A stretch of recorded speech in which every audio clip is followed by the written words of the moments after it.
A woman freezing to death in a blizzard. A stranger who could be her savior or her executioner. When Lianzhou collapsed in the Ironback Mountains with nowhere left to run, she learned that survival sometimes means trusting the very thing you fear most, a man's mercy. If you want to see how far desperation can push someone, and whether redemption is possible in the coldest places, stay with me until the end, and when you do, hit that like button and drop a comment telling me what city you're watching from. I want to see how far this story travels. The cold didn't creep, it devoured. Lianzhou's breath came in ragged crystalline bursts that hung in the air for half a heartbeat before the wind ripped them away. Her legs moved mechanically, one foot dragging through knee-deep snow, then the other, then the first again. She'd stopped feeling her toes hours ago. Or was it yesterday? Time had become as meaningless as the white void surrounding her. She fell. Not dramatically, not with a cry or a struggle. Her knee simply buckled, and she went down face first into powder so cold it burned. For a moment she just lay there, cheek pressed against the snow, and thought about how easy it would be to stop. To just stop. The wind screamed through the pines like something alive and furious. Get up. The voice in her head was weak, barely distinguishable from the storm. Lian's fingers twitched. She pressed her palms flat, tried to push herself up. Her arms shook violently, then gave out. Collapsed again. This is it then. She'd known it might end this way when she left Ridgefield 2 days ago. Or was it 3? The town had chewed her up and spit her out. A failed wife, a woman scorned, someone to whisper about over tea and church pews. The shame had been suffocating, but this cold was cleaner somehow, final. Her vision blurred. The white landscape swam. Then she heard it. Footsteps. Heavy, deliberate, crunching through snow with a weight that spoke of size and intent. Terror shot through her veins like liquid fire, momentarily pushing back the numbness.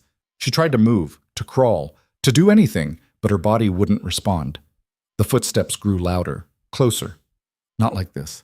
Please, not like this. In Ridgefield, they told stories about the mountains, about trappers gone mad from isolation, about men who'd done things in these remote places that would never see a courtroom.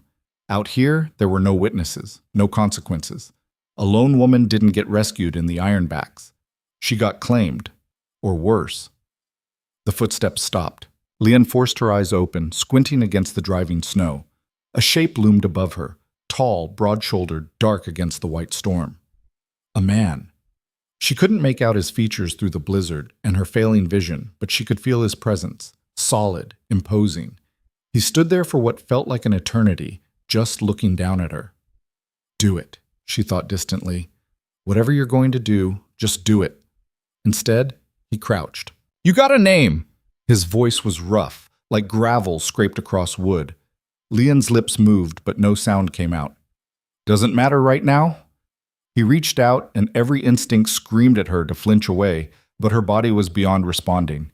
His hand, gloved, enormous, brushed snow from her face with surprising gentleness. You'll be dead in an hour if I leave you here. Then leave me. But he didn't. He slid one arm under her knees, the other behind her back, and lifted her like she weighed nothing. The sudden movement made her head spin. She wanted to fight, to protest, but the cold had stolen everything from her except the ability to breathe.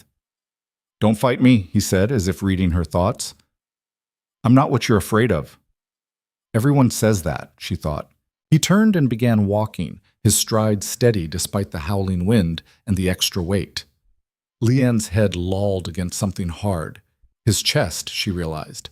She could hear his heartbeat through the layers of wool and leather. Strong, rhythmic, alive. The world faded in and out. Snow, trees, movement, then warmth. Sudden, shocking warmth. Lian's eyes fluttered open. They were inside, a cabin, small and rough-hewn, but blessedly sheltered from the storm. A fire roared in a stone hearth, casting dancing shadows across log walls. The man set her down on a bench near the fire, then stepped back. For the first time, she could see him clearly. Cale Rourke looked exactly like the kind of man mothers warned their daughters about. 6-foot-something of hard muscle and harder edges, with a face that seemed carved from the same granite as the mountains outside. Dark hair, streaked with gray at the temples. A beard, trimmed but wild. Eyes the color of winter storms, gray-blue and unreadable. and scars. 3 parallel lines ran down the left side of his jaw, disappearing into his beard. Old wounds, long healed but never forgotten.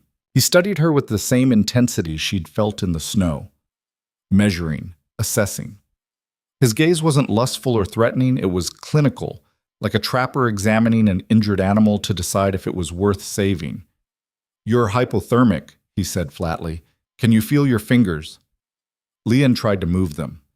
Pain shot through her hands. A good sign, she thought distantly. Pain meant nerve endings still worked. "Some," she managed, her voice barely a whisper. "Good enough." He moved to a shelf and pulled down a tin cup, then filled it from a kettle hanging over the fire. Steam rose in lazy curls. "Drink this." Slow. He pressed the cup into her trembling hands, steadying it when it nearly slipped. The liquid was warm, herbal, some kind of tea. Leon took a cautious sip, and heat bloomed in her chest. Cale watched her drink, then turned away and began rummaging through a trunk in the corner. He pulled out clothing, pants, a shirt, a thick wool sweater. Women's clothing. Leon's hands tightened on the cup. "Who's my sister's?" he said without looking at her. "She doesn't need them anymore." The finality in his voice made it clear that topic was closed. He set the clothes on the bench beside her. "You'll want to get out of those wet things before frostbite sets in. I'll step outside." "In the storm?" "I've been in worse." He grabbed a heavy coat from a peg by the door. "There's a curtain you can pull across for privacy if you need it. Fire should warm you up quick enough." He was at the door when Leon found her voice again. "Why?" Cale paused, his hand on the rough wooden handle. He didn't turn around. "Why what?" "Why help me? You don't know me. Don't know what I've done, what I'm running from. Don't need to." Most men would want something in return. Now, he did turn, and something dangerous flickered in those storm-gray eyes. "I'm not most men."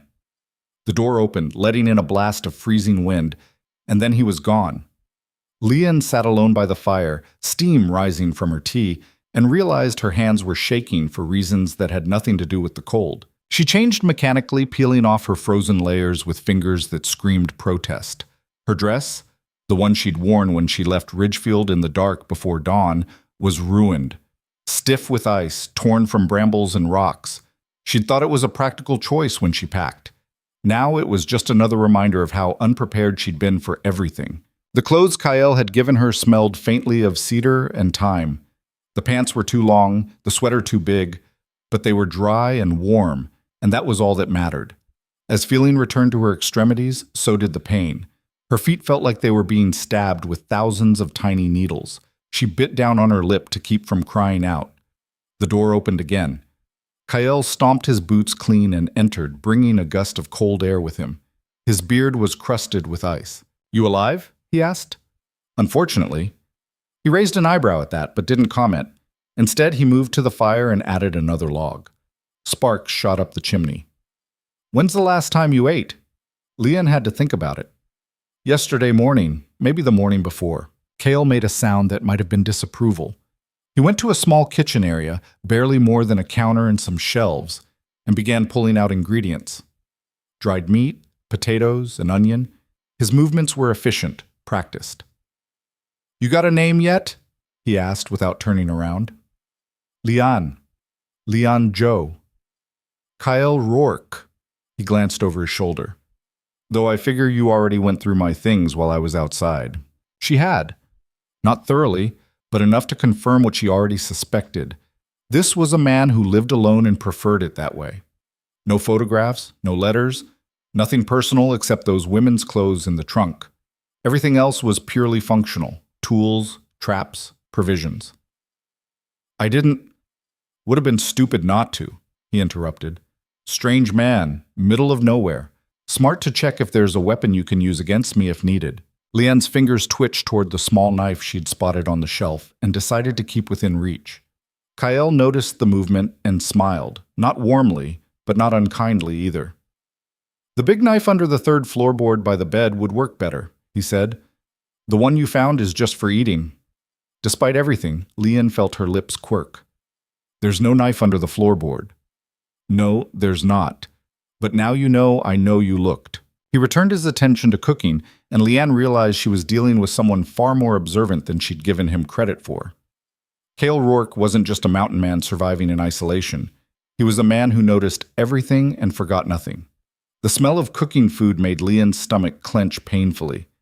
She couldn't remember the last time she'd felt genuine hunger rather than just the dull ache of emptiness. "So," Kyle said as he worked, "what's a woman doing dying in my mountains?" "Your mountains? I live here. They tolerate me. Close enough." He dropped chunks of potato into a pot. "You running from the law?" "No." "From a man?" Leanne's silence was answer enough. Cale nodded slowly. "Husband? Ex-husband. Almost." The words tasted bitter. The marriage was supposed to be annulled. But Thomas, he didn't want people to know. Didn't want the shame. So he told everyone I abandoned my duties as a wife, that I was unstable, ungrateful. "Were you?" The blunt question startled her. "Was I what?" "Ungrateful." Leon's hands clenched. "He wanted me to be grateful that he married me at all, that he took me in after my parents died and gave me a respectable position in his household. He wanted gratitude while he—" She stopped, her throat tight. Cale stirred the pot, his expression unchanged. "While he what?" "While he made sure everyone knew I was lucky to have him. While he controlled every moment of my day. While he—" She couldn't finish. "While he hurt you." It wasn't a question. Leanne looked away, focusing on the fire. "The bruises always heal. The words don't." "No," Kyle agreed quietly. "They don't." Something in his tone made her look at him. For just a moment, the hard edges softened, and she saw something else beneath. Old pain, carefully buried but never truly gone. "Your sister," Leanne said softly. "What happened to her?" The softness vanished instantly. Cale's jaw tightened, and when he spoke, his voice was flat. "She died. That's all you need to know." The silence that followed was heavy and uncomfortable. Leanne wanted to apologize, to take back the question, but she sensed that would only make it worse. So she sat and waited while Kyle finished cooking. When he finally ladled stew into 2 wooden bowls, he handed her one without ceremony. "Eat slow," he instructed. "Your stomach's not used to food. You'll make yourself sick if you rush." The first bite was heaven. Simple, plain, unseasoned, except for salt. But it was warm and real, and the best thing Leanne had tasted in days. She forced herself to eat slowly, despite every instinct screaming to devour it. Kyle ate standing up, leaning against the counter, watching the fire. The storm howled outside, rattling the shutters, but inside the cabin felt like a sanctuary carved out of the chaos. "How long was you walking?" he asked after a while. 2 days, maybe 3. Leanne took another careful bite. "I left Ridgefield with enough food for the journey to Millbrook, but I got turned around in the foothills, then the storm hit." "Millbrook's 40 miles southeast. You were heading northwest." "I know that now." "You got people there? In Millbrook?" Leanne shook her head. "I have people nowhere. My parents are dead. Thomas made sure any friends I had in Ridgefield knew better than to help me. I was just going somewhere that wasn't there." Cale grunted. "Stupid plan." "It was the only plan I had. Stupid and desperate's a bad combination." He finished his stew and set the bowl aside. "Storm's not letting up tonight. You'll stay here. Tomorrow, if it clears, I'll take you down to Greystone. It's a mining town about 15 miles south. You can get a coach from there to anywhere you want." "I don't have money for a coach." "Then you'll work for it. Greystone always needs hands." He moved to the bed, a simple frame with a straw mattress and rough blankets. "You take this. I'll sleep by the fire." "I can't." "Wasn't asking." He pulled a bedroll from beneath the frame and began arranging it on the floor. "You're still recovering. You need the bed more than I do." Leanne wanted to argue, but exhaustion was crashing over her in waves. The warmth, the food, the simple fact of being alive and safe, it was overwhelming. She stood shakily and moved to the bed. The mattress was lumpy and the blanket scratched, but it felt like luxury after 2 days in the snow. "Thank you," she said quietly. Kyle was already settling into his bedroll, his back to her. "Don't thank me yet. Night's not over." It was a strange thing to say, but before Leanne could ask what he meant, sleep pulled her under like a riptide. She woke to screaming, her own screaming. Leanne bolted upright in the darkness, her heart hammering, sweat soaking through the borrowed clothes despite the cold. The dream was already fading, Thomas's face, his hands, the locked room, but the terror remained. Easy. Cale's voice, low and steady, came from somewhere near the fire. You're safe. Just a nightmare. Leanne's breathing came in ragged gasps. She pressed her hands to her face, trying to ground herself in the present. The cabin. The mountains. Not Ridgefield. Not that house. Sorry, she managed. I'm sorry, I didn't mean to. Nothing to apologize for. The fire had burned down to coals, but in the faint red glow, she could see Kyle sitting up in his bedroll watching her. Happens to everyone who's been through something. The mind tries to process it while you sleep. Does it get better? Eventually. He paused. Sometimes. The honesty was somehow more comforting than false reassurance would have been. Leanne pulled the blankets tighter around herself. How long have you been up here? In the mountains? 5 years, give or take. That's a long time to be alone. Alone's better than the alternative. She wanted to ask what the alternative was, what had driven him to this isolation, but she could feel the walls he'd built. They were different from Thomas's walls, not meant to cage her in, but to keep the world out. The clothes, she said instead. Your sister's. You said she died. Was it recent? Kyle was quiet for so long that Leanne thought he wouldn't answer. Then, 7 years ago. She was 19, got sick. Fever took her in 3 days. I was working the lumber camps down in Redwater. By the time I got word and made it home, she was already buried. I'm sorry. Everyone's sorry. Doesn't bring her back. He lay back down, turning his face to the fire. She was the only family I had. Only person who gave a damn whether I lived or died. When she was gone, I figured there wasn't much point staying down in the lowlands, pretending to care about things that didn't matter. So you came here? So I came here. Lynn understood that better than she wanted to admit. The desire to disappear, to become someone else, or no one at all. To find a place where the past couldn't reach. What about you? Kyle asked. Before Thomas, before all this, what were you? The question caught her off guard. No one had asked her that in years. She'd been defined by her relationship to others for so long, daughter, wife, burden, that she'd almost forgotten there was anything else. I used to draw, she said slowly. Before my parents died, before everything. My mother taught me. She was an artist, not professionally, but she was talented. She'd sketch everything, people, landscapes, birds. She said art was about seeing the world as it really was, not as we wanted it to be. You still draw? No, Thomas said it was frivolous, a waste of time. After we married, he burned my sketchbooks, said I needed to focus on practical things. Man sounds like he deserved worse than losing a wife. Something fierce and dark in Kyle's voice made Leanne's breath catch. It wasn't a threat, not toward her, but there was violence in it. The kind of violence that came from understanding exactly what Thomas had taken from her. He did, she whispered. They fell silent again. Outside, the storm raged on, but inside the cabin, something had shifted. Not trust, not yet, but the possibility of it. Two broken people, brought together by chance and desperation, beginning to recognize in each other the same wounds they carried. Get some sleep, Kyle said finally. Tomorrow's going to be rough regardless of what the weather does. Leanne lay back down, pulling the blankets up to her chin. The cabin was dark except for the dying embers, and quiet except for the wind. But she didn't feel alone. For the first time in longer than she could remember, she didn't feel alone. Dawn brought no relief. Leanne woke to find the storm still raging, snow piling against the shutters in drifts that threatened to bury the cabin entirely. Kyle was already up, feeding the fire and checking their supplies. How bad is it? She asked, sitting up stiffly. Bad enough. We're snowed in for at least another day, maybe 2. He didn't sound particularly concerned. Good thing I keep the cabin stocked. I don't want to be a burden. Too late. You already are. He said it without malice, just stating fact. Question is whether you're going to be a useful burden or a useless one. Leanne bristled. I'm not useless? Prove it. He gestured to the kitchen area. You know how to cook? Some. Good. Make breakfast. There's oats in the barrel, dried berries in the jar. Don't burn it.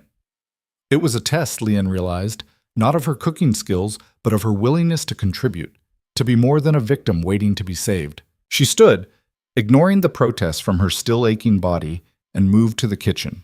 The barrel was heavy, the oats coarse and simple. She found a pot, water, the berries he'd mentioned. Her hands remembered the motions even if her mind had tried to forget. Her mother teaching her to cook, those quiet mornings before the world had gone wrong. As the oats simmered, Kael worked on other tasks, checking the traps near the cabin, all empty, buried in snow, inspecting the roof for leaks, bringing in more firewood from the covered pile outside. He moved with the efficiency of someone who'd learned to waste neither time nor energy. When breakfast was ready, Leon ladled it into bowls. The oats were thick and hot, the berries adding just enough sweetness to make it palatable. Kael took a bite, chewed thoughtfully, then nodded. Acceptable. From him, Leon sensed that was high praise. They ate in companionable silence. Then Kael pushed his empty bowl aside and fixed her with that measuring stare again. You said Thomas made you infamous in Ridgefield. What exactly did he tell people? Leanne's appetite vanished. That I was mentally unstable. That I refused to perform my wifely duties. That I was... She swallowed hard. That I was unfaithful. Were you? No. The word came out sharp and hard. There was never anyone else. Thomas just needed a story that would make him the victim, the wronged husband. It was easier for everyone to believe I was the problem. People always prefer the simple story. Kael stood and began clearing the dishes. Truth's usually messier, harder to digest. You believe me? He looked at her like it was a stupid question. Why would you lie to me? I'm nobody. You've got no reason to impress me or convince me of anything. It was such a simple point, but it hit Leon hard. In Ridgefield, everyone had a stake in believing Thomas's version. Their social standing, their comfort, their worldview, it all depended on her being the villain. But here, in this cabin, there was no social currency to protect, just two people and the truth between them. Besides, Kael added, washing the bowls in a bucket of melted snow, I've known men like your Thomas. They're all the same, control you, break you down, then act surprised when you finally break. How did you? My father was one. He said it flatly, without emotion. Mother died when I was young. He raised me and Sarah, my sister, with fists and fury. Told us we were lucky to have a roof over our heads, that we deserved what we got. He set the clean bowls aside. When I was 15, I got big enough to hit back. I did. Put him in bed for a week. Then I took Sarah and left. Where did you go? Anywhere he wasn't. Kael moved to the window, peering out at the endless white.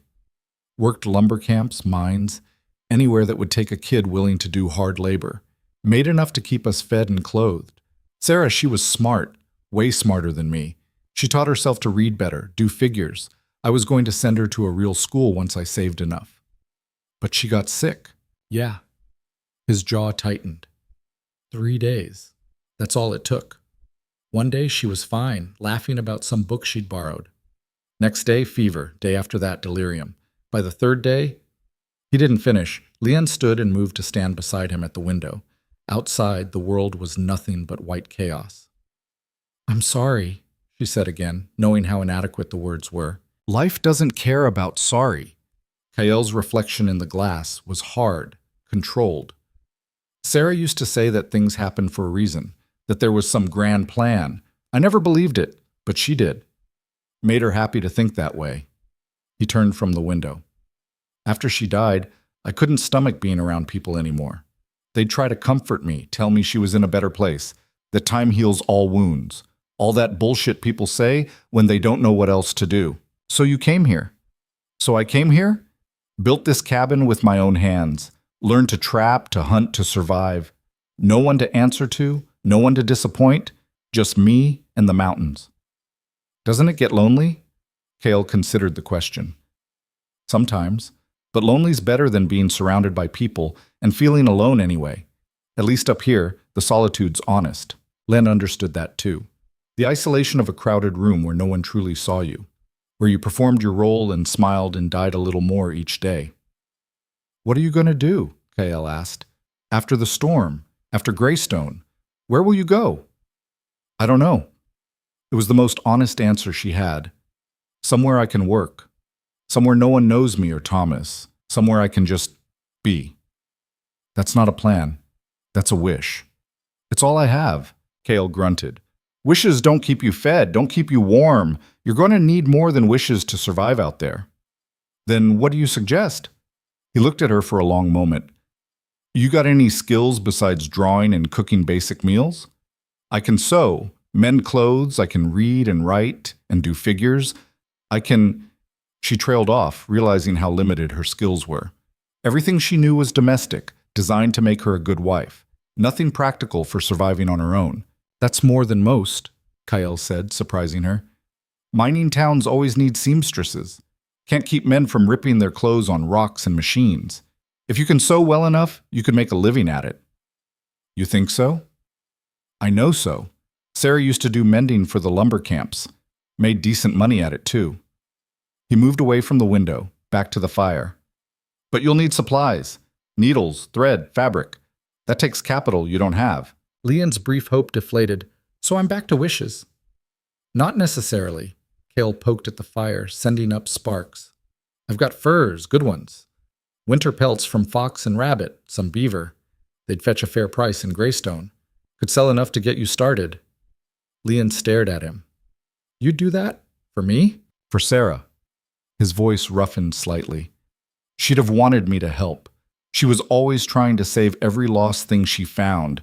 Injured birds, stray cats, people down on their luck. Drove me crazy, but that was who she was. I'm not a charity case. Didn't say you were. I'm offering a loan. You pay me back when you can. Or don't. Either way, the furs are just sitting here doing nothing. It was more kindness than Leon had experienced in years, and she didn't know how to process it. Every kindness in her life had come with strings attached, with expectations and debts that could never be fully repaid. But Kyle offered it like it was nothing, like basic human decency was just the baseline rather than an extraordinary gift. Why? She asked, her voice cracking slightly. Why are you doing this? Kyle met her eyes, and for once, the hard mask slipped enough that she could see the man underneath. Scarred. Lonely, but not broken. Never broken. Because someone should have done it for Sarah, he said quietly. And because you remind me that not everyone who runs is a coward. Sometimes you're just trying to survive. Tears burned behind Leon's eyes. She blinked them back fiercely, refusing to cry in front of this stranger who somehow understood her better than anyone ever had. Thank you, she whispered. Kyle nodded once, then turned back to the fire. Don't thank me yet. Storm's not over, and neither is whatever's chasing you. The words sent a chill down Leon's spine that had nothing to do with the cold. Because he was right. Thomas wasn't the type to let her go so easily. She'd humiliated him, damaged his reputation. Men like him didn't forget that. As if sensing her thoughts, Kyle spoke again. This Thomas, he the type to come looking? Leon hugged herself. I don't know. Maybe. He has business associates in the region, connections. If he wanted to find me, he could. Yes. Kale was quiet for a moment. Then he stood and walked to a cabinet Leon hadn't noticed before. He opened it to reveal an array of weapons. Rifles, a shotgun, several knives, and a revolver. He pulled out the revolver, checked it methodically, then set it on the table. You know how to use one of these? Leanne shook her head. Then you're going to learn. He gestured for her to approach. Can't send you out into the world defenseless. If Thomas or anyone else comes sniffing around, you need to be able to protect yourself. I can't. You can, and you will. His tone left no room for argument. First rule, a weapon you can't use is a weapon that'll be used against you. So either you learn or you don't carry one. Your choice. Leanne looked at the gun. Small, dark, deadly. Everything she'd been taught said ladies didn't handle such things. But then again, ladies didn't flee into blizzards or collapse in the snow or accept help from mountain men either. She reached out and picked up the revolver. It was heavier than she expected. Good, Kale said. Now, let me show you how it works. The next hours passed in a strange, focused intensity. Kyle taught her the mechanics, how to load, aim, fire, reload. He was patient but exacting, correcting her grip, her stance, her breathing. When she flinched at the click of the hammer, he made her do it again and again until the fear became familiarity.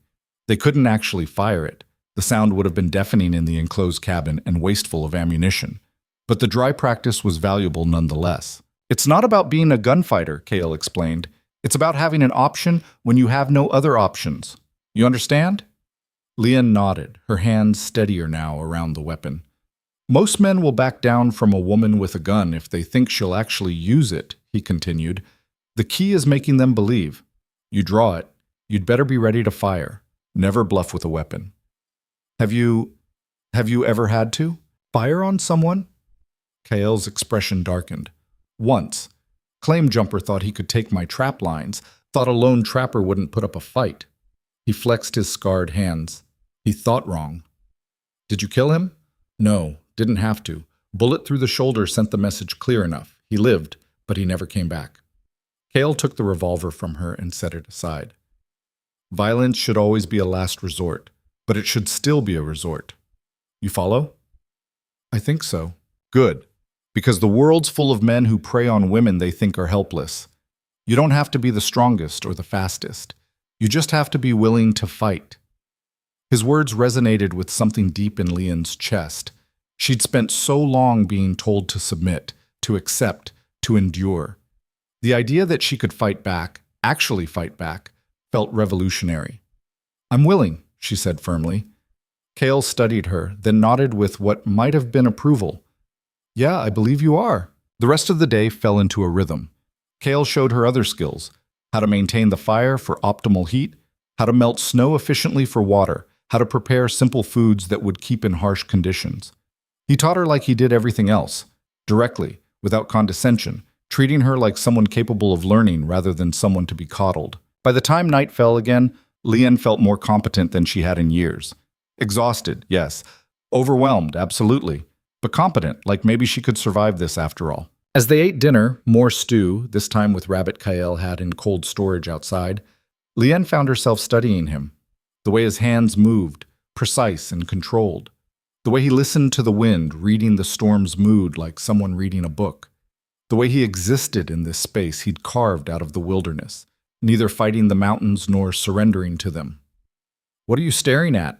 He asked without looking up from his bowl. Leanne startled. Nothing. Sorry. I was just thinking.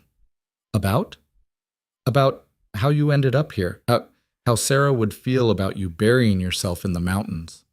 Kael's jaw tightened. Sarah's dead. She doesn't feel anything. You don't know that. Yes, I do. He set his bowl down harder than necessary. There's no afterlife, no paradise, no reunion. There's just here, and then there's nothing. Sarah's nothing now. Everything she was, everything she could have been, gone. Telling myself pretty stories about her watching over me doesn't change that. His vehemence surprised her. You're angry. Of course I'm angry. He stood abruptly, pacing the small cabin like a caged animal. She was 19. 19. She should have had a whole life ahead of her. Marriage, children, adventures. She should have gotten old and complained about her aching joints and told stories about the stupid brother she had to raise. Instead, she got 3 days of fever and a pine box in the ground. That wasn't your fault, wasn't it? He whirled on her. I was the one who left her alone, who went off to work instead of staying close, who didn't notice she was sick until it was too late. You were trying to take care of her, to earn money so she could have opportunities. And what good did that do? His voice cracked. I traded time with her for money that never mattered. By the time I realized what I'd lost, there was nothing left to save. Leanne stood and moved toward him carefully, like approaching a wounded animal. Kael, don't. He held up a hand, stopping her. Don't try to make it better. It doesn't get better. I live with it every day, and I've accepted that. But don't ask me to pretend she's in some better place or that it happened for a reason. That's a comfort I don't have and don't want. They stood in silence, the fire crackling between them. Then Leanne spoke, her voice soft but firm. My mother used to say that grief was love with nowhere to go, that all that feeling we have for people when they're alive doesn't just disappear when they die. It has to go somewhere.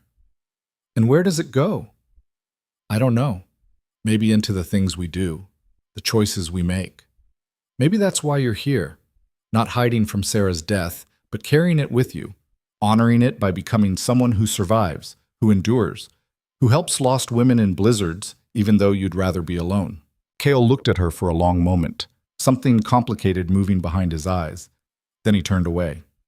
"Get some rest," he said gruffly. "Tomorrow the storm might break. If it does, we'll need to move fast." It was a dismissal, but a gentle one. Leon understood that she'd pushed as far as she could for tonight. Some wounds were too deep to probe in a single conversation. She moved to the bed, settling in under the scratchy blankets. As she drifted towards sleep, she heard Kael moving quietly around the cabin, banking the fire, checking the door, performing all the small rituals of survival. And for the first time since leaving Ridgefield, Leanne felt something she'd almost forgotten: hope. The storm broke on the third morning, but it didn't leave quietly. Len woke to an eerie silence. No howling wind, no rattling shutters, just the muffled stillness that came after heavy snow. She sat up to find Kael already at the window, his posture tense in a way she'd learned to read over the past 2 days. "What is it?" she asked. "Storms passed, but we got 4 feet of new snow, maybe more." He didn't turn from the window. "That's good and bad." "How is that good?" "Means no one else was moving through these mountains while it was coming down. Tracks get covered, trails disappear, makes you harder to find." "And the bad?" "Makes it harder for us to move too." He finally looked at her. "We're going to have to dig out before we can even think about heading to Greystone." Leanne pushed off the blankets and stood, her body still protesting but significantly stronger than it had been. 3 days of rest, food, and warmth had worked minor miracles. "Then let's dig." Kael raised an eyebrow. "You ever shoveled snow before?" "No, but I imagine it's not complicated. You move it from where it is to where it isn't." Something that might have been amusement flickered across his face. Close enough. They spent the morning battling snow. Kael had 2 shovels, rough wooden things that looked handmade, and showed Leanne how to clear efficiently without exhausting herself. The work was brutal. Her arms screamed, her back ached, and sweat soaked through her borrowed clothes despite the freezing temperature. But it felt good, purposeful. Every shovelful of snow she moved was proof that she could do more than just survive. She could work, contribute, matter. Kael worked beside her in steady silence, his movements economical and practiced. He'd cleared a path from the door to the woodpile, then another to the small shed where he kept his traps and tools. Leanne focused on widening the paths, making them navigable. "You're stronger than you look," Kael said after an hour, pausing to lean on his shovel. Leanne wiped sweat from her forehead. "I had to be. Thomas didn't believe in hiring help for things he thought a wife should do. Hauling water, scrubbing floors, beating rugs. If it could break your back, it was women's work. Man was a fool." "Why do you say that?" "Because he had someone capable and tried to make her weak. That's the mark of a man who's scared." Leanne stopped mid-shovel. "Scared? Thomas?" "Yeah." Kael went back to digging. Men who need to control women are always scared. Scared they're not strong enough on their own. Scared someone will see through them.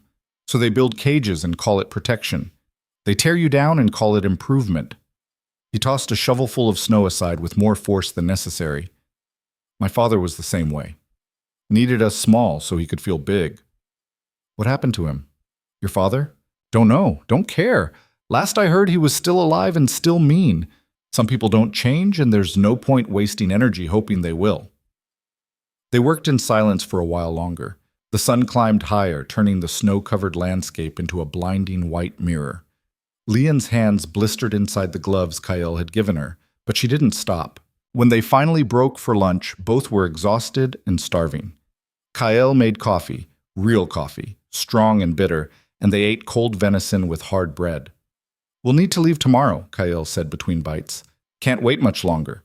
Supplies are good, but the longer you stay, the harder it'll be when you go." Leanne's chest tightened. She'd known this was coming, but the reality of it still stung. These 3 days in the cabin had been strange and difficult, but they'd also been something else. Safe. The thought of leaving that safety felt like stepping back into the cold. "I understand," she said quietly. "You scared?" "Terrified."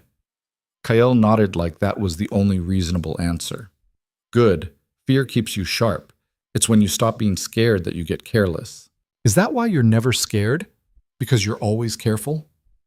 I didn't say I wasn't scared. I said fear keeps you sharp. He took a long drink of coffee. I'm scared most days. Scared the winter will be too harsh. Scared I'll get injured with no one around to help. Scared that one day I'll wake up and realize I've been alone so long, I forgot how to be anything else. The admission startled her. Kyle didn't seem like a man who admitted fear easily. Then why stay? She asked. Because the alternative's worse. He set his cup down. Out there, in towns and cities, you've got different things to fear. People wanting things from you. Expectations. Judgments. At least here, the dangers are honest. A storm doesn't lie about what it is. A mountain doesn't pretend to be your friend while stabbing you in the back. Not all people are like that. No, Kale agreed. But enough are that I prefer the mountains. Leanne thought about Ridgefield, the whispers, the sideways glances, the women who'd been her friends until it became inconvenient. Maybe Kyle had a point. They finished eating and returned to clearing snow. By late afternoon, they'd carved out enough space that the cabin felt less like a tomb and more like a structure with options. Kale declared it good enough and called it quits. Inside, he pulled out his collection of furs, fox, rabbit, beaver, all carefully preserved. He spread them on the table for Leon to examine. These should fetch enough in Greystone to get you started, he said. Take the best ones. Don't let anyone lowball you. Fox furs like these go for at least $2 each, maybe $3 if you find the right buyer. Leanne ran her hand over the soft pelts. They were beautiful, clearly the work of someone who knew their craft. This is too much. It's what you need. That's not too much. That's just right. He began rolling them up carefully. When we get to Greystone, find a woman named Martha Holloway. She runs a boarding house on 2nd Street. Tell her Kyle sent you. She'll give you a fair rate and won't ask questions you don't want to answer. You know her? We've done business. She's tough but decent. That's the best you can hope for in a mining town. Leanne helped him pack the furs into a canvas bag. As they worked, something occurred to her. Kyle, what will you do? After you take me to Greystone? Come back here. Same as always. Just back to being alone? He shrugged. It's what I know. Don't you ever want more? The question hung between them. Kyle's hand stilled on the furs, and for a moment Leon thought he wouldn't answer. Then, wanting more is how you end up disappointed. I learned that lesson young and hard. Better to want nothing and have everything you need than to want everything and have nothing but ache. That's a sad way to live. Maybe. But it's my way. He finished with the furs and tied the bag shut. You should get some rest. Tomorrow's going to be a long walk. Leon wanted to push, to argue that he deserved more than this self-imposed exile, but she could see the walls going up.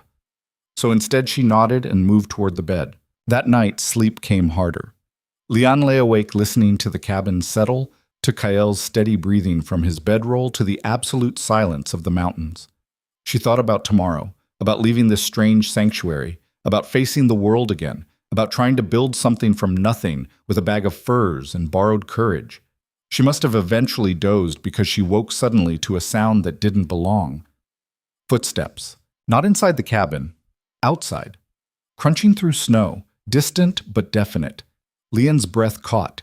She glanced toward Kale's bedroll and found it empty. He was already up, pressed against the wall beside the window, peering out through a gap in the shutters. In his hand was the revolver she'd practiced with. He sensed her movement and held up one hand, stay quiet. Leon's heart hammered. She slid out of bed as silently as possible, her body electric with fear. Kale gestured for her to move away from the window, toward the back of the cabin. She obeyed, her mind racing. The footsteps came closer, then stopped. Silence stretched, broken only by Leon's pulse pounding in her ears. Then a voice, muffled by the door and distance but unmistakable. I know someone's in there. Saw your smoke yesterday. A man's voice. Rough, uneducated. Not Thomas. Wrong accent, wrong tone, but that didn't make it better. Kyle didn't respond. He stayed perfectly still, weapon ready. I'm not looking for trouble, the voice continued. Just need shelter. Storm caught me same as everyone. Got lost in the blizzard. Kale's jaw tightened. He still didn't answer. Come on now, the man said, and there was an edge creeping into his voice. Christian charity and all that. You going to leave a man to freeze? Keep moving, Kale finally called out, his voice hard and flat. Nothing for you here. That's not very neighborly. Don't have neighbors, that's the point. A pause, then, you alone in there? The question sent ice down Leon's spine. Kale's eyes flicked to her, then back to the door. What I am is armed and uninterested in company. You've got legs, use them. Awful defensive for a man with nothing to hide. The voice moved, circling, Leon realized with horror. The man was circling the cabin. Maybe you got supplies in there, food, valuables, maybe... The man's voice cut off abruptly. In the silence that followed, Leon heard new sounds. More footsteps, multiple sets. Found tracks! A second voice, younger, excited. Someone else was here recent, small feet, a woman's feet. Leon's blood turned to ice. She looked at Kyle, whose expression had gone from cautious to dangerous. Well, well, the first voice said, closer to the door now. That changes things, doesn't it? You got a woman in there, friend? Last chance, Kyle said, his voice dropping to something lethal. Walk away. Can't do that. Not when there's a woman involved. You see, we've been tracking someone. Someone who's got a price on her head. Someone's husband is real eager to get her back, offering good money for information. Thomas. He'd sent men after her. Description says Chinese woman, small, probably desperate, the voice continued. Ran away from Ridgefield about 4 days back. You wouldn't happen to have seen anyone like that, would you? Cale cocked the revolver. The sound was sharp and unmistakable in the quiet cabin. I'm going to count to 3, he said. If I can still hear you breathing when I reach 3, I'm going to start shooting through this door. I'm a real good shot. Even if I miss you, I'll hit whoever's with you. There's 3 of us and 1 of you, the man said, but uncertainty had crept into his voice. 2 of you, Cale corrected. The kid who found the tracks is standing by the southeast corner. I can see his shadow. He's young. Probably doesn't want to die for someone else's reward. Do you? Silence. 1, Kyle said. Now wait just 2. Leon pressed her back against the wall, her heart in her throat. She thought about the gun Kyle had taught her to use, still on the table. She thought about the men outside, about Thomas's reach extending even here, about how nowhere was safe. 3. The shot exploded through the cabin, deafening in the enclosed space. Kyle hadn't aimed at the door. He'd fired through the shutters, out into the yard. A warning shot. Next one's not a warning, he roared. Scrambling sounds, cursing. The footsteps retreated rapidly, crashing through snow with the panicked rhythm of men who just realized they'd misjudged their prey. Cale stayed at the window, weapon steady, watching. Leon couldn't move, couldn't breathe, couldn't process what had just happened. After what felt like hours, but was probably only minutes, Kyle carefully opened the door and stepped outside, gun raised. Leon watched through the gap as he surveyed the area, checking for threats. He came back inside looking grim. They're gone. For now. He closed the door and barred it. But they know you're here. Or at least they know someone's here, and they'll be back with more men. Thomas, Leon whispered. He really did it. He sent people after me. Appears so. Cale set the gun down and began moving with purpose, gathering supplies. Which means we can't wait until tomorrow. We leave tonight. Tonight? In the dark? The snow is our best advantage. They'll expect us to hunker down, wait for daylight. We move now. We gain distance while they're regrouping and planning their next move. He pulled out a pack and began stuffing it with provisions. Get dressed. Warmest clothes you can layer. We've got maybe an hour before they either come back or go for reinforcements. Leanne's hands shook as she pulled on the extra layers Cale thrust at her. Her mind was spinning. Thomas had actually put a price on her head. Had men hunting her like an animal? How did they know? She asked, her voice cracking. How did they find me here? Luck. Bad luck. Kyle strapped on a belt with a knife sheath. They were probably combing the mountains, checking every cabin and shelter. Storm forced them to hole up somewhere, same as us. When it passed, they started searching again. He paused. The smoke from the chimney. I should have kept the fire lower. This isn't your fault. Didn't say it was. But that doesn't change what's happening. He handed her a pack, smaller than his but still heavy. Can you carry this? Yes. Good. We head south-southeast, avoid the main trails. There's a hunter's path I know that'll get us to Greystone by dawn if we move steady. And if they're watching the trails, then we deal with it. He met her eyes, and his expression was hard but not unkind. I'm not letting them take you, Leon. You understand? Whatever happens out there, they're not getting their hands on you. The fierce protectiveness in his voice made something crack in Leon's chest. This man, this stranger who owed her nothing, was willing to risk himself for her. Why? She asked, echoing the question she'd asked days ago.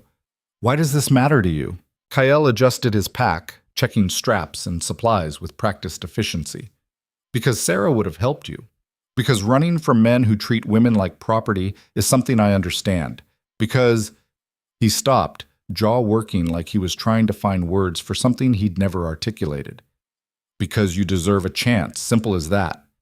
He moved to the cabinet and pulled out the shotgun, checking its load, then handed her the revolver. You remember what I taught you? Len took the weapon, her hand steadier than she expected. Yes. Good. Keep it accessible but safe. If things go bad, don't hesitate. These aren't men who'll show mercy. The reality of what they were about to do crashed over Leanne.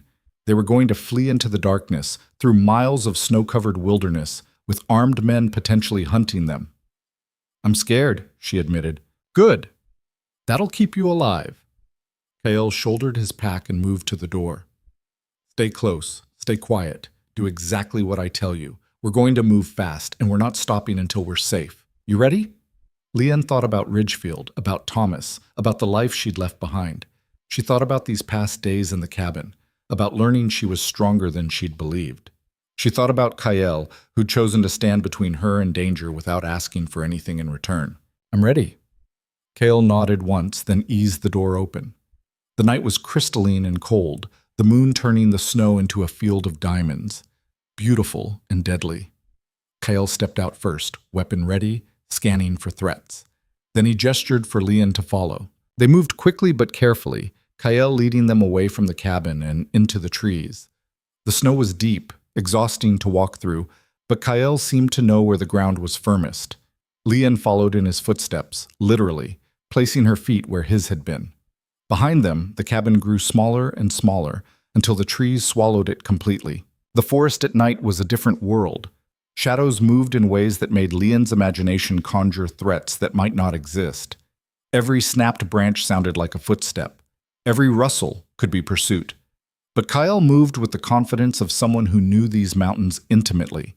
He navigated by moonlight and instinct, leading them through terrain that would have been impossible for Leon to cross alone. After what felt like hours, but was probably less than one, he finally stopped. They were in a small clearing, protected on three sides by massive boulders that blocked the wind. We'll rest here for 10 minutes, Kael said quietly. Drink some water, catch your breath.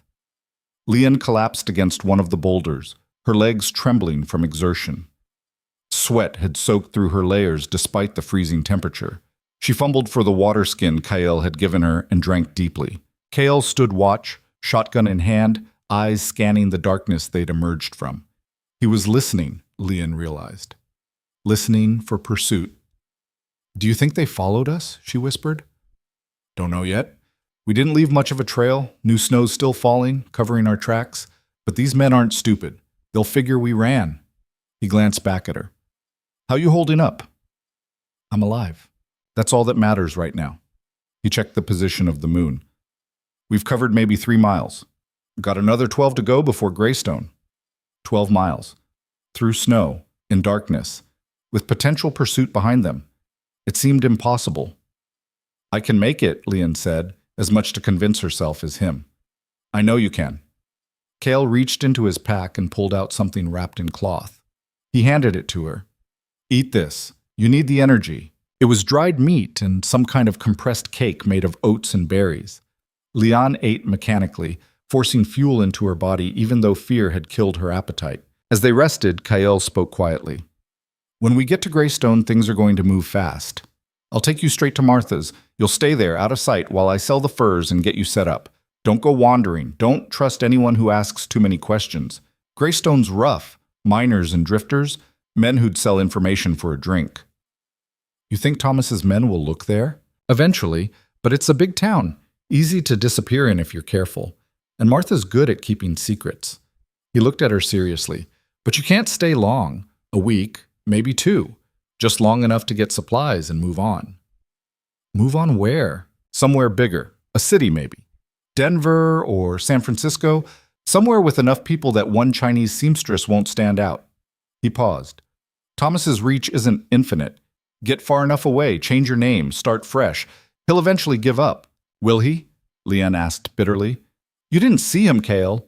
The way he looked at me when I told him I wanted the marriage annulled, like I'd personally insulted everything he was. Men like that don't give up. They can't. Because if they do, they have to admit they were wrong. Then you stay ahead of him, keep moving, build a life he can't touch. That's not a life. That's running forever. Maybe, Kale's voice was hard, but it's better than the alternative. Before Leon could respond, Kale stiffened. He held up a hand. Silence. Leon froze, straining to hear whatever he'd detected. Then she heard it too.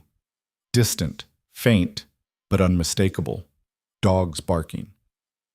They brought hounds, Kale said, his voice flat with anger. Smart. Bastards are smarter than I gave them credit for. Can we outrun dogs? No. He was already moving, pulling Leanne to her feet. But we can outsmart them. Come on, stay close. They plunged back into the forest, but Kale's pace had changed.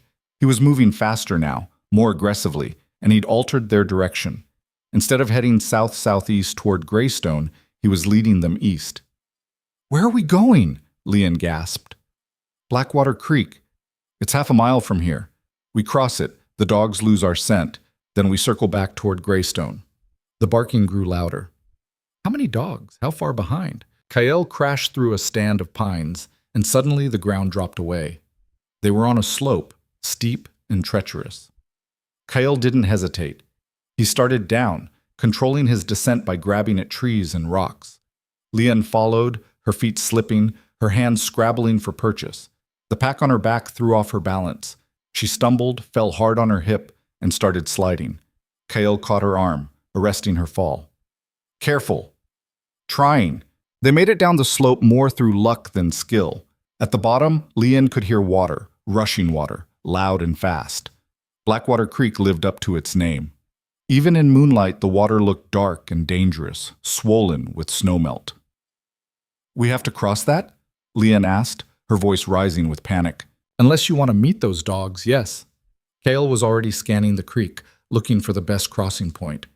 There, see those rocks? We can use them as stepping stones. It'll be slippery, but it's crossable. The barking was closer now, much closer.